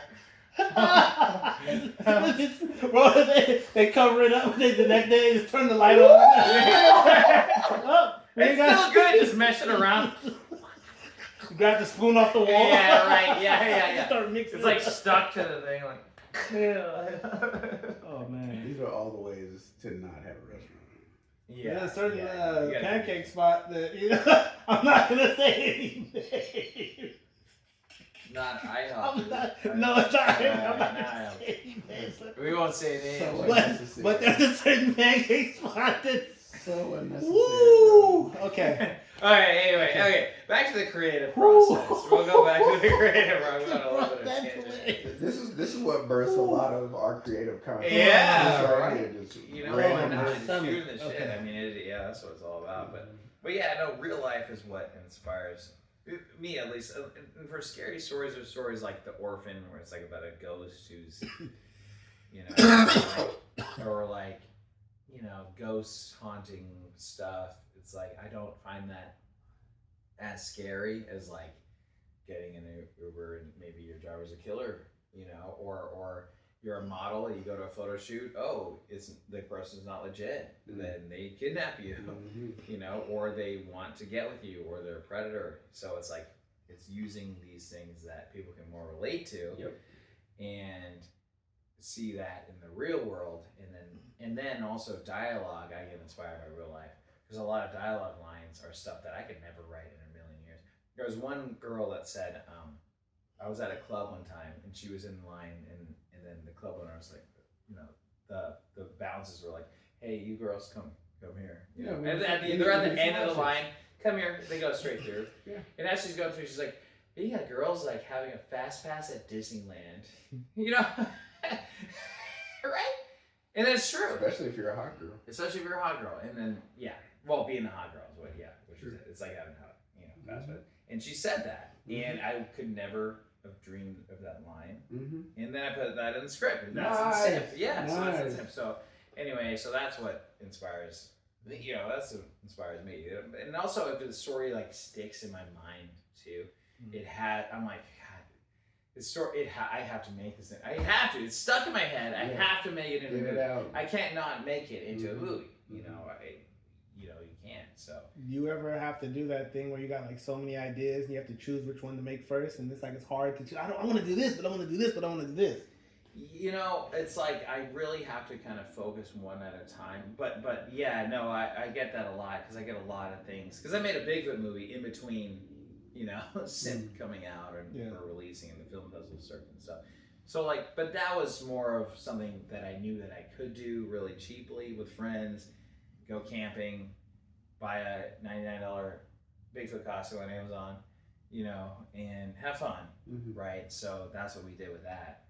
And so it's like what you can do versus what you want to do versus what you're going towards too. So like my next step though, I want to get it like bigger budgets, bigger everything, because like messing around in the kind of small money indie space, it's like I've done it, and I'm. We need you, James Cameron. You hear that? JC. You hear that? He needs some more funding. Jimmy C. Let's go. But but it all starts somewhere, right? It all starts here, and then hopefully it's a springboard to the next project, and everything that you do builds up to what you're going to do. Absolutely, it's a portfolio at very least. People are you're demonstrating you can do this, right? So throw some money this way. Yeah, that's right. Throw some money this way. You can go to patreon.com/Hayhoe Studios, get some exclusive insider content. Get baby. I appreciate it. You can also Venmo us at Hayhoe Studios, HYH. Just donate. Just donate. Throw some money at my Yeah. You about 10,000. Yeah. 10K. Easy, Yeah. easy. But most importantly, guys, Samurai Security Guard Manga is launching May 3rd on Kickstarter. Guys, please support these two. Support this animation studio. Sacramento, we love you. Sacramento. They're Sacramento locals. And again, if the Kings want to be in here, Golden One, Dude, just call us. De'Aaron, shoot him a line. De'Aaron, Herder, Monk, Sabonis. If you ever wanted to be an animated basketball player, we can definitely make that happen. There is an anime about basketball. There could be a basketball court in the mall. The Space Mall. I never You did can that. say Sacramento Kings on it. Right? Whoa, never even thought about. What if there was like a basketball tournament in the middle of the mall, right? Ooh. So then it's just like this event that folks are coming out to see. Yeah. I don't know. I like that. That's like that could be a episode or like a. Well, we have audio episodes too that We are can kind just of do like anything with off to them. the side. Okay. Yeah, What do you mean they're off to the side? So we We have the haven't first released 13 them. that's one thing. But We just got them locked and loaded. Yeah. bro. Oh, they're off to the side. So we got Okay. 13 episodes of the regular season, Yeah. and then the audio episodes are completely we separate got, from we those. got like and we can got just 8 have of them fun like with the written. universe. You know what I mean? Yeah. Like one where Cindy gets Her whole her frozen yogurt shop gets stolen out of the Space Mall by the ice cream bandit. yeah. And the ice cream bandit is actually trying to save them because there's this alien race that comes after ice cream and destroys everybody. So him stealing it actually saved everybody's life, and they had no idea. Yeah. It's crazy. Okay, so audience level. What audience are you looking for to reach with this? Well, honestly speaking, like we kind of recognize that it could be 13 and up. We don't have any like profanity, like initially based in the content, and the violence is primarily directed toward alien species. So our world type of thing. And robots and stuff. Yeah. Cause I was gonna say as a kid I would love this show. As a kid, I would Don't love get this me show. wrong. But adults can enjoy it too. Right? Yeah. You're right. I used to watch Dragon Ball Z. People are getting beat up. So the difference that I find with like what we're making and say like any other content is oftentimes Dragon Ball Z. There's always the story is we're waiting on The fight. Oh, which right. just agonizing. Right. So You're just like the whole time I love Dragon Ball Z. Krillin got beat beat up. Yamcha got beat up. Yeah. We got Gohan and Piccolo got beat up, Yeah. and everybody just standing around waiting For Goku. They waiting for Goku. For Goku. That's the Come main on, thing. bro. And the whole time we just gonna wait. Isn't it the same? I don't got time for Everybody gets beat up and Superman shows up. Wax and then sauce. the hero has to save the day. Wax Right? sauce. Wax sauce. You know, I'll admit this on camera. For the longest time, I thought Dragon Ball Z was called Dragon Balls. You know that's a movie. Yeah, you should look that up. Dragon Balls is a movie with a Z. You talking about the movie that should never be spoken of? You mean That's the one. Dragon Ball That's Z one. movie that they There's made? another one? Oh, that movie was so bad. So bad. It was so it's worse than the Mario movie. Have you Dude. seen the Mario movie? The old Mario movie? The new one is great. No, the I old- love the old one. Yeah, the old one. Yeah. It's worse than that. Yeah. What the hell were they thinking of that? I was just asking. Wasn't I just talking to you about the Mario Yes. movie? Right. I'm like, what? It's like, how about this? We're gonna do Mario, but we're actually not gonna do anything Mario. We're not gonna do none of the Mario stuff. We're gonna take things. It's gonna be kind of like it, but we're gonna make it whack as Yeah, shit. That yeah. was We're gonna make it like that one was- of the worst the Koopa movies. Troopas were so what? I love Dennis Hopper, but how is he? You know, like, I got no energy for that right there. That Yeah. movie, oh my goodness. Yeah, No. but no, you look up Dragon Balls and you'll actually find something that is not for children. Oh, I definitely wasn't ready for that one. dude, I need to connect you guys with a friend of mine and his wife. They made a Dragon Ball Z short film, Really? and they fucking crushed it. And it was, What? Where's that? It was 100 times better than anything. What? I'm I'll like, show it to you. what? I'll show it to you. Oh, my phone is right there. I'll send it to you guys. They fucking crushed it. No, they raised money for the Kickstarter. They it's a short She short said, live "Forget your action allergies. film with CGI and Put that tail right in my your face. nose. Right in your Right. nose. oh yeah, she'll do that. Just She's like, you know you like this. I'm trying not to breathe. She's like, hey, buddy. Oh, Hey. Moo, everyone. Right. Star of the show. The star of the show is I here. know. I've yet to take that step, but I have thought about making an Instagram for Moo. I think it's time. Yeah, You bro. think it's time? Yeah, Yeah. and you need to be capturing some of this moo footage. I know. Like we are. We're capturing it right now. But yeah, Moo is like, yeah, she's awesome. So his pop says, hey, the only way to make this work is by everybody working on the same project, the first project, working all on the same project, Okay. and making that effective, Okay. making it dope, Making one project up. Okay. Yeah. I'm cool with that. So if it's But he's laughing, so I'm skeptical. everybody's got to man. play their role. Right. If I'm Everyone the plays their artist role. and Okay. he's the writer, Yeah. Is it rolling? Then maybe Yeah. yeah. Okay. That is. Yeah, it's So recording. then maybe he's got to be the guy that looks out for grants or something to that nature or whatever. Play the role. You know what I mean? And we were reaching out to a fourth person who was like, came to a couple of meetings and fizzled out quite quickly.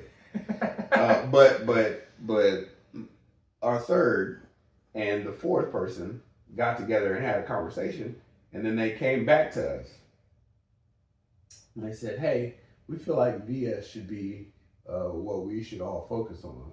And me and Accord, they looked at each other and was like, "Okay, so you're talking about making a movie with a $4 million budget. How do you expect us to do that?" right. Whereas right now, Yeah. we have all kinds of artwork for this particular project. And story. We've Story. already and written a great actors deal. and talent. Yeah. We've already had voice actors come out and Right. put together Shout out to our audio. voice actor. You know what I mean? Shout out. We've already been doing a lot of work here, so why would we stop what we're doing in order to detour into something that we can't complete right now? How about we get the bag Let's finish this. Yeah. off of this project, Right. and then we can fund that with our own And money, then he Yes. said, and then it's Oh, all money in. but wait, Yes. but wait. I'm getting $5,000 in a couple weeks. I'm about to hire y'all. Oh, okay, for real? You're gonna hire us? Okay. So if you got 5,000, we'll work. We'll do some work with you. That boy was believing. 2 weeks later, 3 weeks later, 4 years later, a year later, 2 years later, it's like you're still waiting on that 5,000, bro. Like we've been moved on. So in the whole time we've been working on. The whole time we've been drawing. He's been writing. We've been recording. We've been doing. Yes.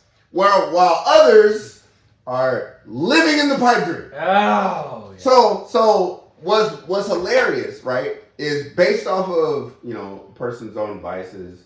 They was like, you know what? I'm gonna just do my own thing.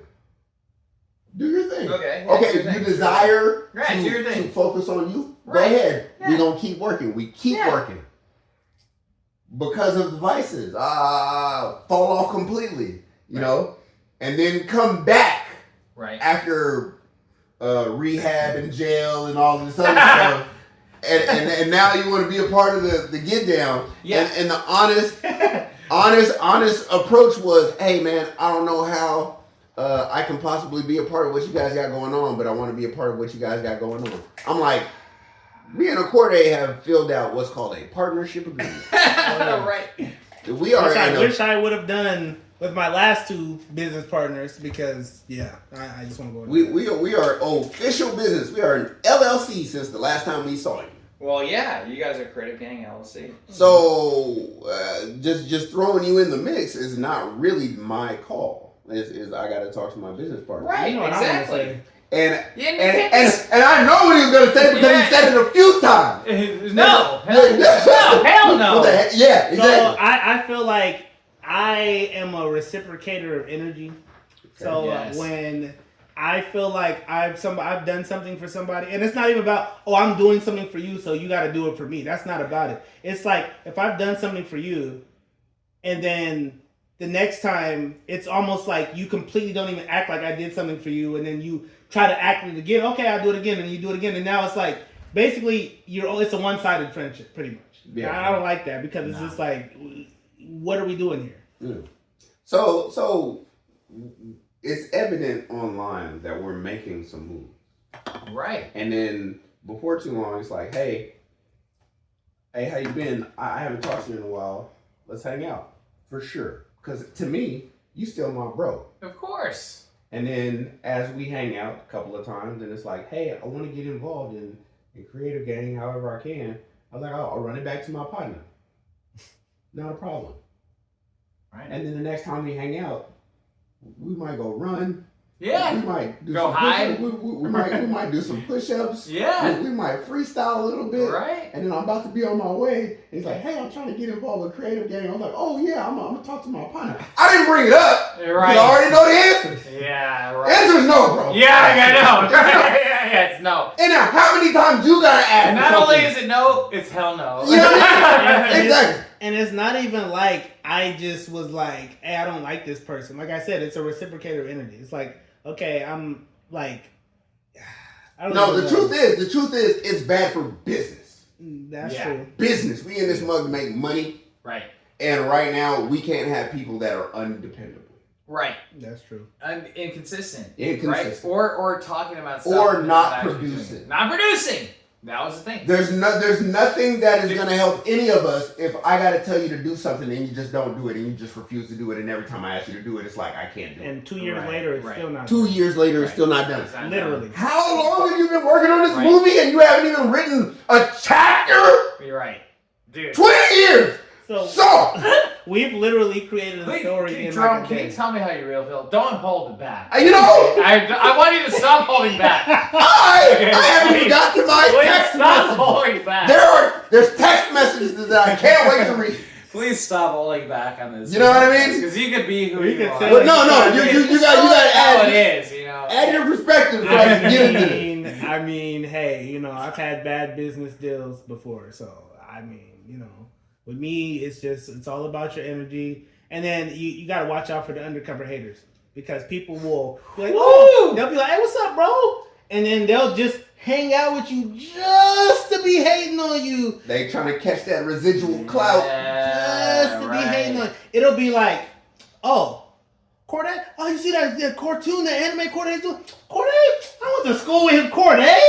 Man, I can call him right. Like, you ain't talked to me in how many years? And you just act that type of stuff. And it's like, yes, I am just Corday. And I'm not trying to elevate myself, but don't downplay the work that I've put in. I put in a lot of work. This is not for fun. This is because I like to do it. You know what I mean? So well, and the thing is, like, is the work is that's something that never anyone ever sees. Yeah. Because like, what are you gonna do? Hey guys, I'm working. You know, like I worked 12 hours the last day. Dude, like for our premiere, for example, you know, I probably worked 12 to 15 hour days every single day for 30 days straight. Ooh. To get a premiere, to get people to show up and to raise the money and to actually have a successful premiere. No. Does anyone see that? No.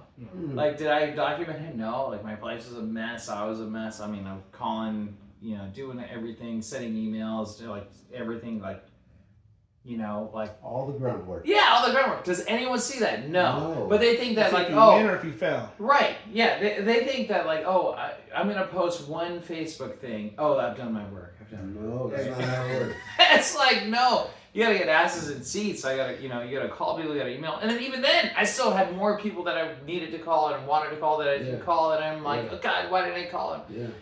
You know, so it is a thing of people don't see that hard work because that's like 90. And then when you finally blow up to them, it's like you're an overnight success. Right, of course. Oh, you're so lucky, bro. Oh, you're lucky. Oh man, they just gave it to you. Yeah. Oh, you're lucky.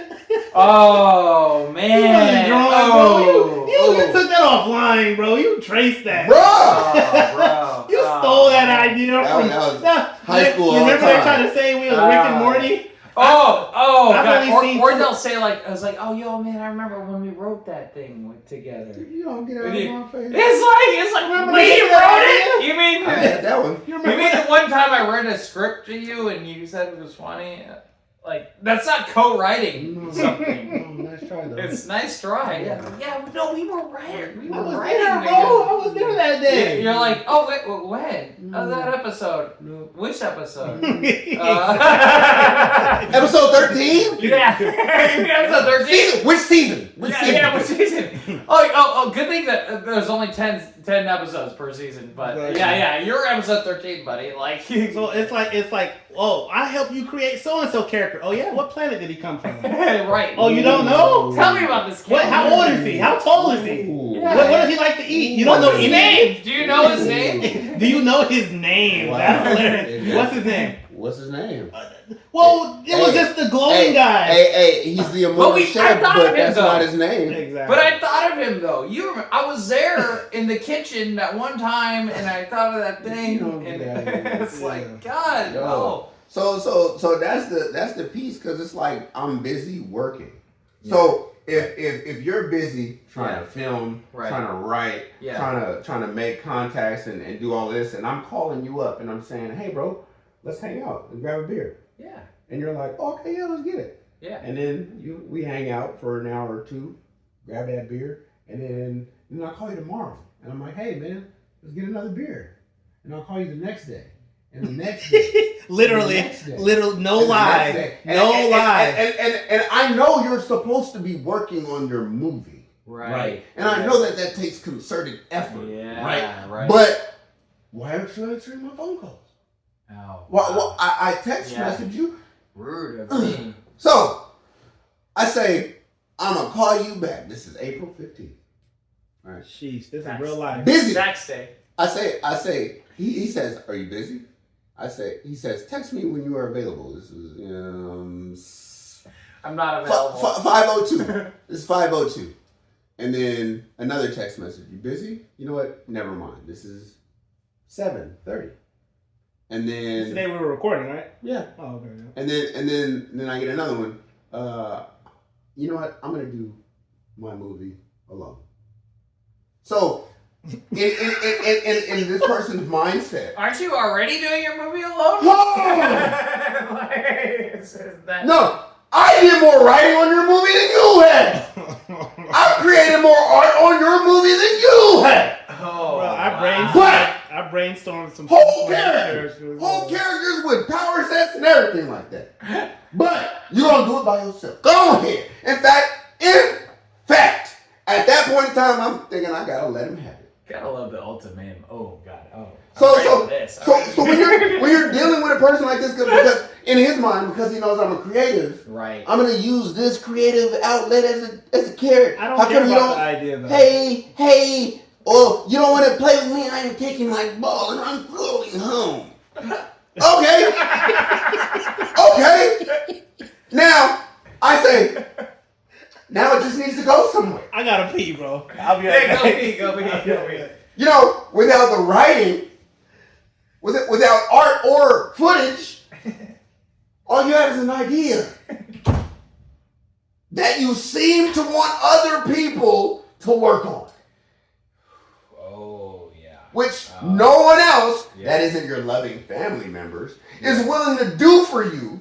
Right. What you won't do for yourself. Just food for thought. Oh, yeah. Oh. He was not happy. What did he say to this? In response. All right, Jerome. Food for thought. SSG, you've been putting forth for a decade. And what? I'm just saying, you know, do me a favor, don't call me. Don't call my father. I'm done. Oh yeah. And stop coming by oh sorry, I was about to call him. Darn. And stop coming by my house either. Goodbye. I wasn't about to go by your house, but okay. So at that time, me and my business partner are actively working. Right. We were actually working. On the Kickstarter content that we were using for promotion. So, but at the same time, I'm like text messaging, and our business associate is telling me, don't reply to that fool. Yes. Listen to this person. Don't say that. No, I'm like, but I'm almost I done. see both sides. No, I see both sides, dude. I see both sides. Because I'm like, hey, motherfucker, listen to this. I had to roll up my sleeves. Right. I'm like, let's go. Look, I say. He says, oh, you've been working on SSG for a decade, and what? And I say, and what? Emoji. 4 hot-selling posters, 6 dope character profiles, 13 episode skeleton, 9 episodes written, 2 episodes scripted, 2 audio episodes completed, animation. Ooh. Sorry, Lauren. Right. Animation in the works currently. But okay, again, Jerome, please don't hold back. Don't hold back. Are you sure? Yes. A Kickstarter to fund our manga, right? To go along with the $1,500 that we won at a pitch competition. Yeah. Real work. Yes. What you know about that? Real work. No. So I say, you gotta see here, bro, that the challenge isn't everybody else. It's you. It's like The Rock right now. You seem to want to fill your time up being with others. But people working on what they are doing don't have time or the energy to hang out with people who critique them about what they should be doing. Oh, man. Yeah, brother. Yeah, Rock Hogan? Yeah, Rock Hogan. Rock I Hogan. think it was Macho Man Randy Savage. Oh, yeah. What are you doing up there? 3 minutes. Oh, playtime. Bonesaw. Yeah, brother. Bonesaw's ready. He said Bonesaw's ready. Bonesaw. I can't even do it. Bonesaw's ready. I can't even laugh no more. Bonesaw's ready. Oh, it hurts to laugh. My neck. I can't even laugh no more.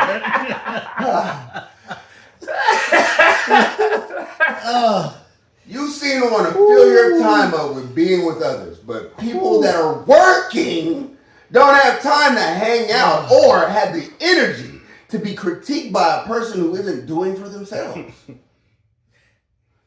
I'm most concerned. It's like some Martin Luther King shit. About why you won't do for you. I'm concerned about you. Yeah. Why you won't do for yourself. Don't ask what you want for it. You know. I can't laugh. Ask what you can do for your Right. This is JFK right. I'm not concerned about why you mad at me. I'm concerned about why you ain't doing for yourself. They call Nelson Mandela, bro.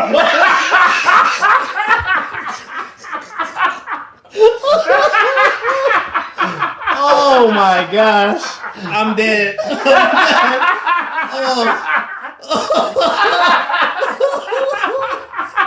Oh, I can't even laugh no more.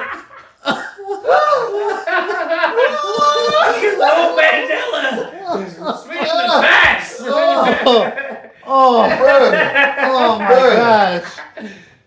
Oh my gosh. And I gotta get introspective. Like, is it fear of failure?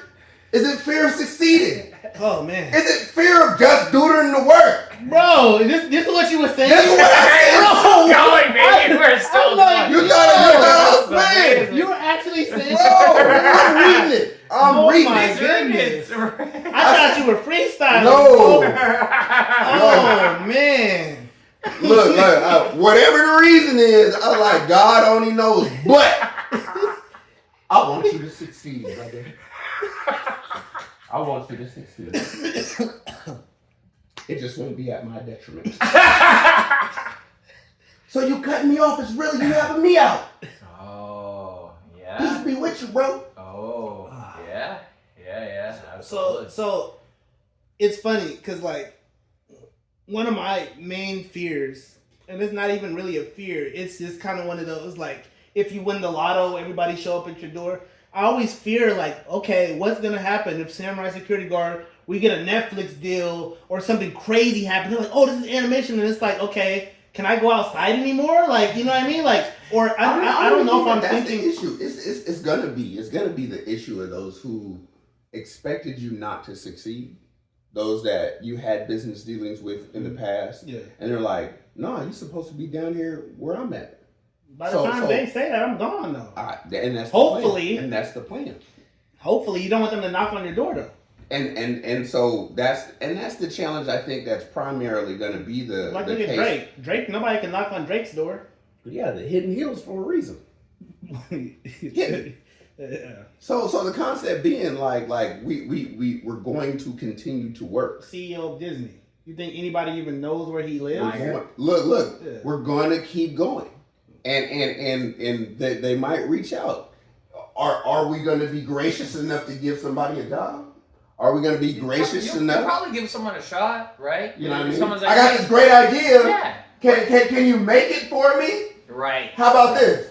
I'm going to put you in my team of writers and they're going to work with you on that while I continue focusing on what I'm doing. In fact, our major mission is to make enough money to where we can buy a location where the kids can come and learn. Right. If you, being a grown adult, have an idea, well, come see our professionals and see what we can do. Right. But if you have a kid, like, hey, Jerome, you really inspire me. I really want to get your work. Like, what am I supposed to do? That's different because like the other day, like there was a parent and she was like, I was passing out flyers and she like she was like, oh my gosh, this is like so amazing. My daughter does art and all this and that. And I'm like, well, you know, we're offering the chance to have businesses in Sacramento and appear in our anime. And I was like, usually we charge, but if you're talking about your daughter, she's an inspiring artist and she's like the community. I'm like, okay, we can get her. She has an original character. We can get her in there. She's like, oh my gosh, this is so amazing. And I'm just like, because for the kid, if I was a kid and somebody was like, you can have it in a cartoon. That's amazing. That so cool. Yeah. So I just did a speaking engagement at Grand High School. Nice. And was telling the kids about how to build your own personal value so that when it comes down to your creative content, your creative thoughts, what you want to do and pursue as a person, nobody can tell you otherwise. So develop the personal value, because then when you're on your own path, you're gonna run into the bumps and the bruises and the haters. You're gonna run into them, but you're gonna push forward because you know your own personal value. Yeah. Right. And so when it comes down to what we're doing, right? Like, I recognize the value in what I'm doing. At the end of this thing, one of the kids was like, "Hey, you won the pitch competition, right?" Wow. He says, "Yeah, I was there." Whoa. Yeah. Whoa. I didn't even know that. Yeah. Wow. He says, "Oh, is it okay if I draw you a picture?" What? Absolutely. Yeah. He says, I'm making this You're like, character. no, fucking kid, get out of here. You're like, We still was supposed to make a stick figure character for some SAC anime. We have that email from a long time ago. Hot Dog Kid? Yeah. Yeah. No, all of these are going to be in. Yeah. And so, and he draws this character out. His name is Amir, and he's like got these wind powers, and he's from and he's Muslim, he's from the Middle East, and he goes on this dope quest, and he's telling me the story while he's drawing this character, and I'm like, this is why I'm doing this. This is the whole reason why I'm doing this, because young people like this don't necessarily have representation of folks out here trying to go out and get it other than what they might see on the block. Right. So it's industry. Industry puppets. Right. So going back to you, so as a kid, were people encouraging you to do your craft, or were they kind of like poo-pooing it? Or The very first person to ever encourage me to do anything in this creative aspect was my grandma. I'm before even kindergarten. She's the 3 channels. Yeah. You know what I mean? She's like, I'm like, I'm bored, Granny, man. What? She's like, go and draw me a picture, baby. Go on, draw me a picture. And so I'm drawing, and she's like, ooh, I like that. I've got this guy with the mohawk, and he's got some nunchucks, and he's like that, and showing this. She's like, oh, I like it, baby. You gonna color it for me? Yes, I am, Grandma. Let me color that for you right now. And that starts me off. And you gotta understand, like, 3rd grade, 4th grade, 5th grade, I'm drawing these pictures, and my mom's like, all right, okay.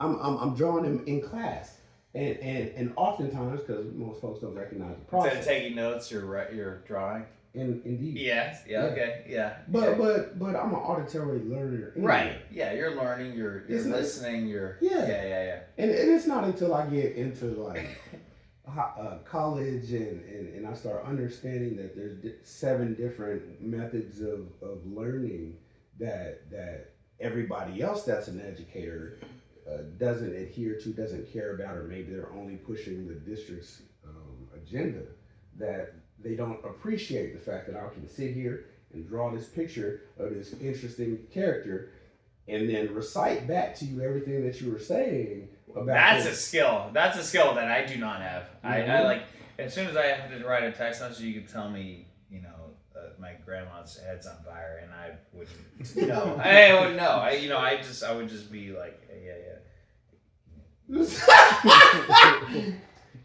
I can't.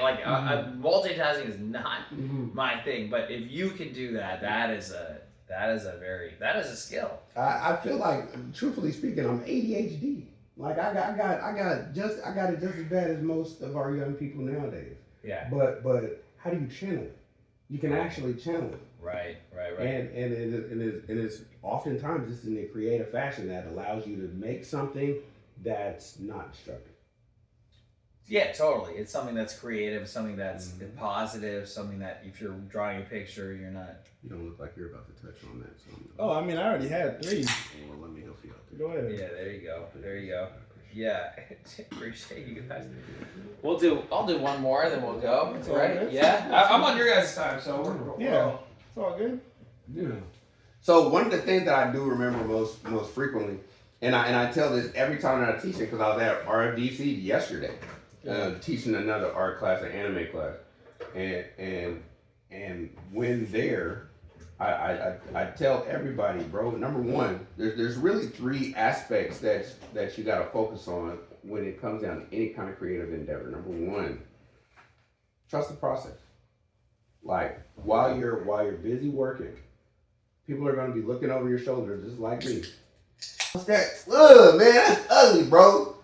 man, that's garbage, man. Why you keep working on that? That's trash, bro. That's whack. Well, what is? Dude, man, get that out of here. Okay, and I had to start being like, just wait. Yeah. Oh yeah, okay, just wait. And then before long, oh man, yo man, you should let me have that though. What you have? Like, like you have that? No, like, you didn't believe the process, right? And now that we're at the finish line, you see the dopeness, and I feel like that's exactly what we got going on with SSG because we brought it to several people. We brought the concept to several people, and they're like, way before it was like really even anywhere where it's at. We brought it to a few people, and I bet you everybody that we brought it to is gonna be like, I wish I would have been like, oh man, because what did I say as soon as I saw it? What did I say? like, nah, I need to. At first, he was talking about, hey man, let me be a producer. You guys are onto something here. You know what I mean? And that type of enthusiasm is rare. Yeah. Well, because I see it because you have to see it.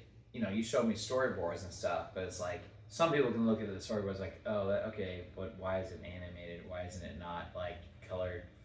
Why aren't there any details? They look like stick figures. Yeah. I can see the whole fight scene. I'm like, okay.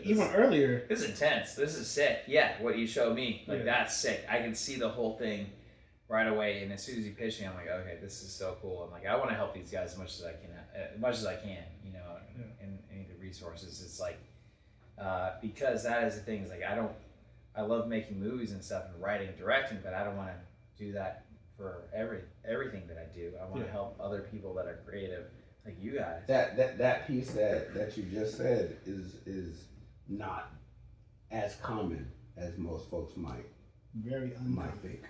You know, I am an artist, so I need to be the star of the show. I need to get my movie in front of everybody. You need to pay for my movie. Blah blah. So it's not as common as one might think that, oh, I do make movies, but I'm interested in your creative content. Well, I was gonna ask, because I was saying earlier, like, you're the only person that I know that actually has movies out. You probably do because you're in the industry, but do you know anybody in SAC that's made movies, like full-length movies? Well, I met a couple of them at Sacktown Movie Bus. Okay, before that, that's a movie event. Before that, have you met anybody in SAC? That's my whole point. He's like right at the camera, like, That's my whole point. He been having tunnel vision, bro. He been working. Okay. And that's my whole point. Well, so Marcus Allen, I reached out to him to be a cameo in we the had movie. a conversation too at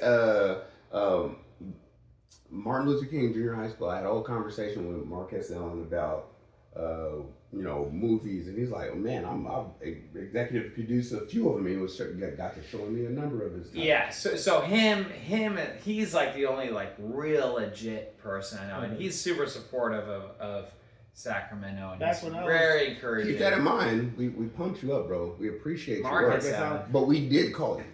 Did you call him? Yes, we did. No. Confession for him. No. Confession. It's fine. Well, I used to when I was on the Diplomats dance team, we used to do a couple shows. I've done shows with Marcus Allen. You can't say Diplomat dance team without doing a bust move. I can't. When I was in the Diplomats, that's you know. So like I was saying, the Diplomats dance team. You know what I mean? Like, it's just Well, that's like Jackie Chan said that every time he's talking to people and they say Jackie Chan, they always go Jackie Chan. Like, that's what Jackie Chan said himself. So I'm like, okay. So I wonder if it's one of those things. Diplomats dance team, dance moves. Okay. But when I was I don't even know what I was saying. What was I saying? You was talking about diplomats. Okay, so when I was in the Diplomats dance team, see, I had to stop myself. That's crazy. I didn't even think of it. It's like an inch, like a never stick. I can't even. Okay, when I was on the dance team, we had done shows where Marcus Allen was hosting, and we've like done shows with him. He probably remembers the Diplomats dance team, but yeah, he's a cool guy. He's dope. Yeah, and that's what was dope. I found about Marcus telling as much fame as he's had, you can really have a regular conversation with him. Oh yeah, you're right. He's a normal guy. He's a nice guy. This guy's interviewed Tom Cruise, The Rock, and you can name anyone and everyone in Hollywood. He's interviewed them twice, 10 years ago. So he is super legit and he's awesome, and he's in Simp, the award-winning film. So it was interesting because I got nervous inviting him to the premiere. I although remember seeing him in. No, he was at the reporter at the very end. It's very end. Cameo at the very end, and it's a better cameo. Like I stylized everything a lot better than it was when you guys came to the soft premiere. But yeah, so I felt bad because I included him in the cast and crew emails, invites and stuff. But I get nervous asking people to. I don't know. It's I know he's famous. I don't want to be that person yo man, you need to come to my premiere. I don't know. He should have been there, but I should have called him. And anyway, I sent him a text. He should have been there, and you didn't call him. Well, he was planning on being there anyway because he had a panel right before our movie. So I'm like, well, he'll probably be around. But at the same time, it's better for me to directly contact him. And I sent him a long text message. I'm like, hey, I'm really sorry. I got scared to call you, then I was going to call you, and then I got sidetracked. I don't know. Anyway, I wish you could have made it you're awesome. Thanks so much for your support. And he just said, love this and all that stuff. So, he's a supporter, and I don't know. That was another thing. Sorry, Mark, I didn't reach out to you directly before the premiere. Look, Mark, you're a great guy. He's still a great guy. Keep in mind, always a great guy. Our Kickstarter is May 3rd. Yeah, May 3rd. Samurai Security. Hey. We do have an executive producer tier. We want to talk to us. There is an executive producer tier. Just saying. Yeah. Well, yeah, no, that is awesome. So we spoke about a lot about the creative aspect, but I don't think that we actually caught on camera what it takes for you to make a movie. Where obviously you said what you derive your stuff from is from real life stuff, but when it comes down to, all right, this is what I'm about to do, Well, yeah. Well, it's not really about. It's not like. Oh my God, this is what I'm about to do. You guys watch this. That's I wish I had that attitude. I feel like that's how we had to come in. I should have this attitude. You got to. I should, and it's more of it was more of just this idea that I needed to make and I needed to do it. And I love movies, and I grew up in movies, and I love but I like making movies more. And I'm at a point now where I'm like, oh, they're doing that. Okay, I want to see. I sound like an asshole a lot of times too, because I look at other movies, I'm like, I can do better than that. That's good. I'm like, I can fucking do better than that. Good. And I have none of the money that they have, but I can do better than that. Mm-hmm. And so that's what I'm always working towards, and something that I'm always like, hey, I want to improve. I feel like this movie's 10 times better than my first movie, Rideshare. But at the same time, I'm like, oh man, I can't wait to make my next thing, which is 10 times better than that. So you always want to really push yourself, and and I do have to credit Sacktown Movie Buffs because when they selected my movie, I had procrastinated on getting the post-production audio fundraising done because I got discouraged. I was like, oh man, it still needs more money, and those are cuts because we had that soft premiere, and and there were speakers in the thing that were buzzing, and it was okay. So I knew it needed all that work, but I had submitted to Film Festival. I'm like, oh, maybe if it gets in there, maybe I'll figure it out. And then they did. They said, hey, you got selected. So I'm like, oh shit. Because I saw Dune 2 on IMAX. I'm like, oh man, sound design wise, that is probably one of the best sound designing movies I've ever seen. I haven't seen it yet. Now I gotta. I haven't seen it yet. I hated it for the first Dune, but I love the second Dune. The first Dune, you didn't like the first Dune? I thought it was more boring than watching paint dry. Really? It was definitely. Everybody died, which is interesting. almost 90% of the cast. Spoiler alert. Oh, Yeah. Well, yeah, like I don't know, I couldn't get it, but like visually, it's stunning. Yeah, sure. You know. Oh yeah. But like the second one, I love because it was more of a beginning, middle, end. It wasn't, you know. But the sound design is like really good. I'm like, oh my gosh, my movie's gonna be on IMAX. The same screen with the same speakers. You gotta beef up that audio. Yeah, beef up the audio and the pictures. I had the visuals too. There were a couple things I had to, you know, and then I had to re-edit a couple things, and I'm like, okay, I gotta do it. And then within 2 days after I got the thing, I had already pitched to a couple friends. I had the money to do the audio, just like that. I fucking did it. If you don't have faith, this right here is a testament, right here. You gotta do what you love because the cosmos say so. Well, not only that though, you need a deadline. You gotta trust it. Oh yeah, you we know all about that. We know all about that. So we come to life with a deadline. Like sometimes it's like, okay, you could tell us we gotta produce something by tomorrow. And it's like, oh, bro, we gotta do this. Oh, let's do it, and then we'll get it done. You know, and it'll be amazing. But then we'll be burnt out. I hate it. Yep. I hate it. Why can't we just set like benchmark goals and spread this out over time? I know, right? It's not how it works though. I don't know why it doesn't, but we make stuff happen at last. And I find we find ourselves in that situation often. All right, the due date is then okay, and then the week of we gotta get this thing done. And by the end of the week, it's finished.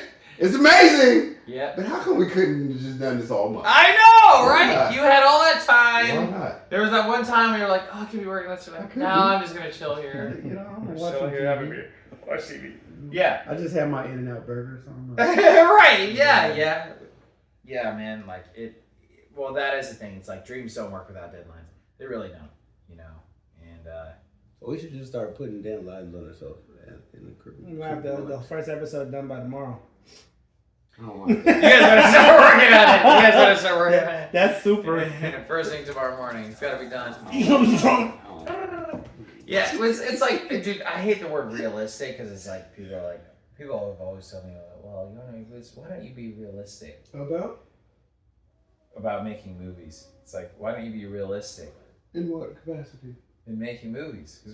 What does that mean? That's what I say. What does that mean? Well, you gotta be realistic. Are you gonna really make a movie? Yes! What you mean? Yes. Thank you. What do you mean? Be realistic about raising money, about filming, about paying actors. Bro, it's the same thing. Oh, y'all making a cartoon? Yes! Y'all making a cartoon. Get out of here! Oh, you still working on that cartoon? Yes! You still working on that? Oh, what you got? Oh, you got some posters? How else is it gonna get done? You got some posters? You got some artwork? You got some animation? Yes! That's cool. Yes! Y'all ain't no real animation. Get out of here, fool! It's cool though. No. So what happened? Hey man, wow, that movie was dope, bro. How can I get on? Wait a minute, I thought you just asked me to be realistic. You know what? Let's be realistic. Let's be realistic. You need to put me in. You haven't put in no words. Why is my dog here? You know, my dog makes a great. No, let's be realistic. My cat makes a great. Cat makes a great. Bro, your cat is probably about to run up the views. She's chilling. We get to yell at her. She doesn't care. She's asleep. Chilling. Just that could go viral right there. Right there. Easy. Probably will. Yeah. We need a camera just dedicated to Moo. The camera cam. The cat cam. Cat cam. Cat cam. Yeah, a drone that just follows her. Yeah, follows her. You could probably do that based Put a on collar. like put a collar. Yeah. Collar. You do like a selfie stick. Yeah. It could be a selfie stick. Yeah, they got these ones where it's like the remote. It'll follow the drone will follow the remote. I thought about that. There's like a aquarium. Like I could make an aquarium and then have a have a webcam and then just be streaming at all times. Just 24/7 aquarium. Just 24/7. This fish is swimming around. And then one just floats to the top. Yeah. But they right, they die. One by one, they slowly die. You need to watch it live. Watch it live. I'm not gonna feed a single one. Not one. Pay me, or else they'll all die. Or I'll feed them too much. You know Oh, what happens no. to their stomachs if they eat too much? Oh no! That's actually crazy. But there's like empty there's like eagles' nests that they film, like wildlife centers film, Yeah. live stream 24/7, live stream eggs hatching, and yeah, I mean, like why are we putting so much creative effort, time, and energy? Well, we just set a camera, on a cat, yeah, and just watch just it. let it go, just let it do its Put thing. a camera on its back, and then you can just watch the adventures of the cat all day. Right. I was gonna say I wanted to touch on like we were talking about like what inspiration and where like we got the love for art and stuff. So for me, I credit my parents because they always had me in stuff. Like Hey, that's real. I was always in like either soccer. They had me in soccer. I did that for 3 years. I did martial arts for 2.5 years. I did little league for 2 years. I did dance for a few years, and then they always had me in something active. So. I always. You did dance for a few years. Yeah. I didn't say the 3 words. That, you know what I mean? The so and so dance team that make me just a couple years. Just waving a little bit. But yeah, so they always had me doing what I liked and always told me to follow my dream. I used to play violin. I played drums. I was in the quad. I was the drumline. I was the section leader in band in high school. Used to play the quads. And then I played hand drums, and I lived in Seattle. So I've always been in the entertainment, performing. Entertainment is really like my passion. It's like I music, art, dance, all that kind of. But it's just all jumbled into entertainment. All encompassing. Well, that's the thing. Is like you guys are all like Swiss Army knives. The card tricks too. People, the killer card talents. Yeah. Wait, what did you just say? Yeah, I was waiting for you to catch that. Card tricks. I've been doing card tricks since like 2nd grade. You got a deck of cards? I might have a deck of cards. Will blow your mind right now. I might have a deck of cards here. See, card tricks has been something people have told me that I should be getting money for, like since I was little. It's something that I'm good at, but it's something that I just have fun, He's no longer allowed in Vegas.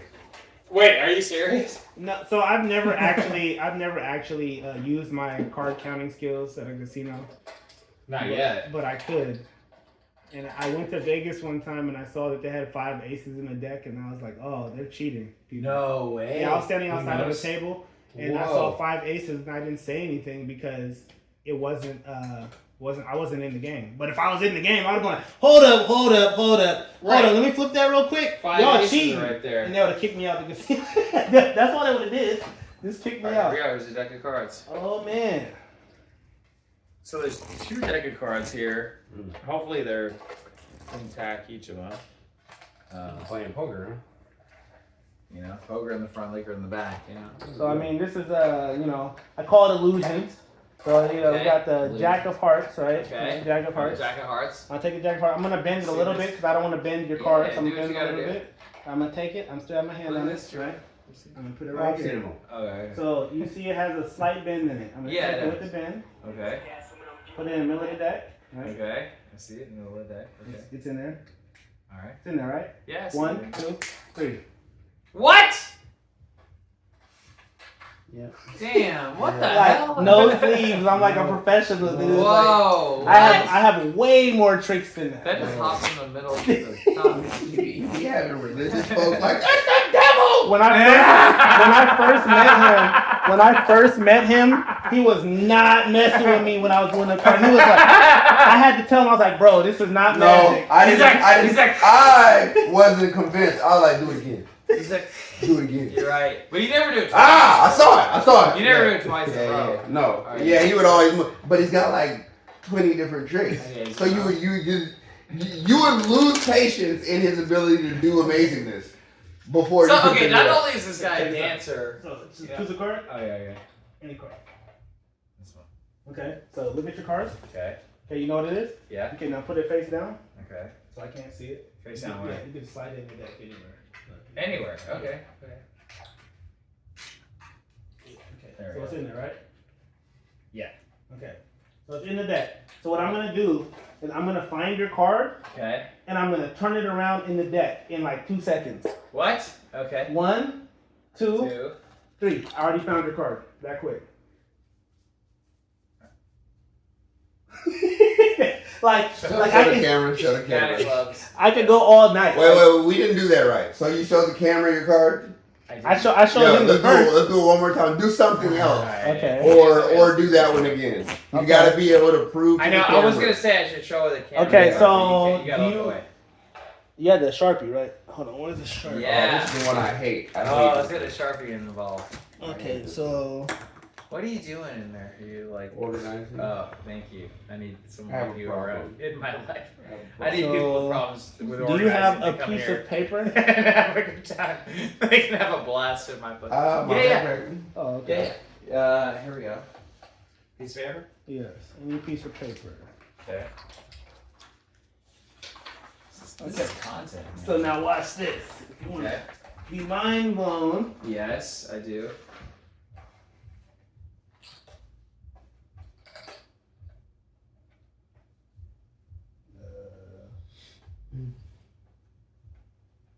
So I'm gonna take the deck. You know this is your deck, obviously. It is my deck, I'll yeah. just take the nothing in my pocket. Okay. I put the deck of cards in my pocket. Right? Okay. The Deck deck of cards in your cards pocket. is in my pocket. So there's 4 suits: hearts, diamonds, clubs, and spades. Choose 2. Okay. So You want me to tell you? Yeah, you have to tell me. Heart and spade. Hold on. Excuse me. Let me get past you. Go ahead. Where are you going? What are you I'm doing? about to adjust. We gotta. Oh yeah, adjust. Yes, I see. and Look at spades. this adjusting a little more You than said this. hearts and spades. Yes, I did. Oh, okay. Now choose one: hearts or spades. Hearts. Okay. So your card, your suit is hearts. Now, ace, 2, 3, 4, 5, 6, 7, 8, 9, 10. Jack, queen, king. Now choose 5 of the hearts. Okay. Ace. Uh-huh. 5. 9. Queen. 1 more. 10. Okay. Those are gone. Now choose 5 more. They're gone. Yeah, we're doing. It's a process of elimination. Okay. 4, 6, 7, 8, Jack, and then king. So choose 5 more. All right. Let's go. King. 2. King, 2, 7. 7, 8. 8, Jack. Jack. So that leaves over 3, 4, and 6. Uh-huh. You got 3, 4, and 6. Choose Okay. 2. Okay. 3 and 4. So 3 and 4. Okay. So now 3 or 4. Choose one. 3 or 4. 3. So your card is 3 of hearts. Okay. Now give me a number between 1 and 20. 14. The 14th card I pull out of my pocket will be a 3 of hearts. Get the fuck out of here. No. 1. You get out of here. No, get out of 2. here. Okay. He's all like, right. no way. 3. You're getting this, right? Okay. Yeah. 4. Okay. 5. 5. 3 of hearts with 6. 6. 8. 7. 7. You 8. said 14, right? Yeah. 9. 10. 11. 11. 12. We're getting close. 13. He's like, there is no way. Where is it at? 14. Get the shit out of here! Get out of here! No! 3.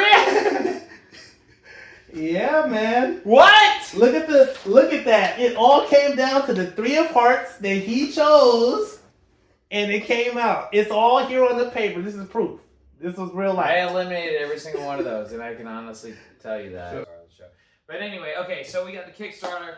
May 3rd, guys, contribute the first day. As soon as you can contribute. Do they do pre-sales type stuff?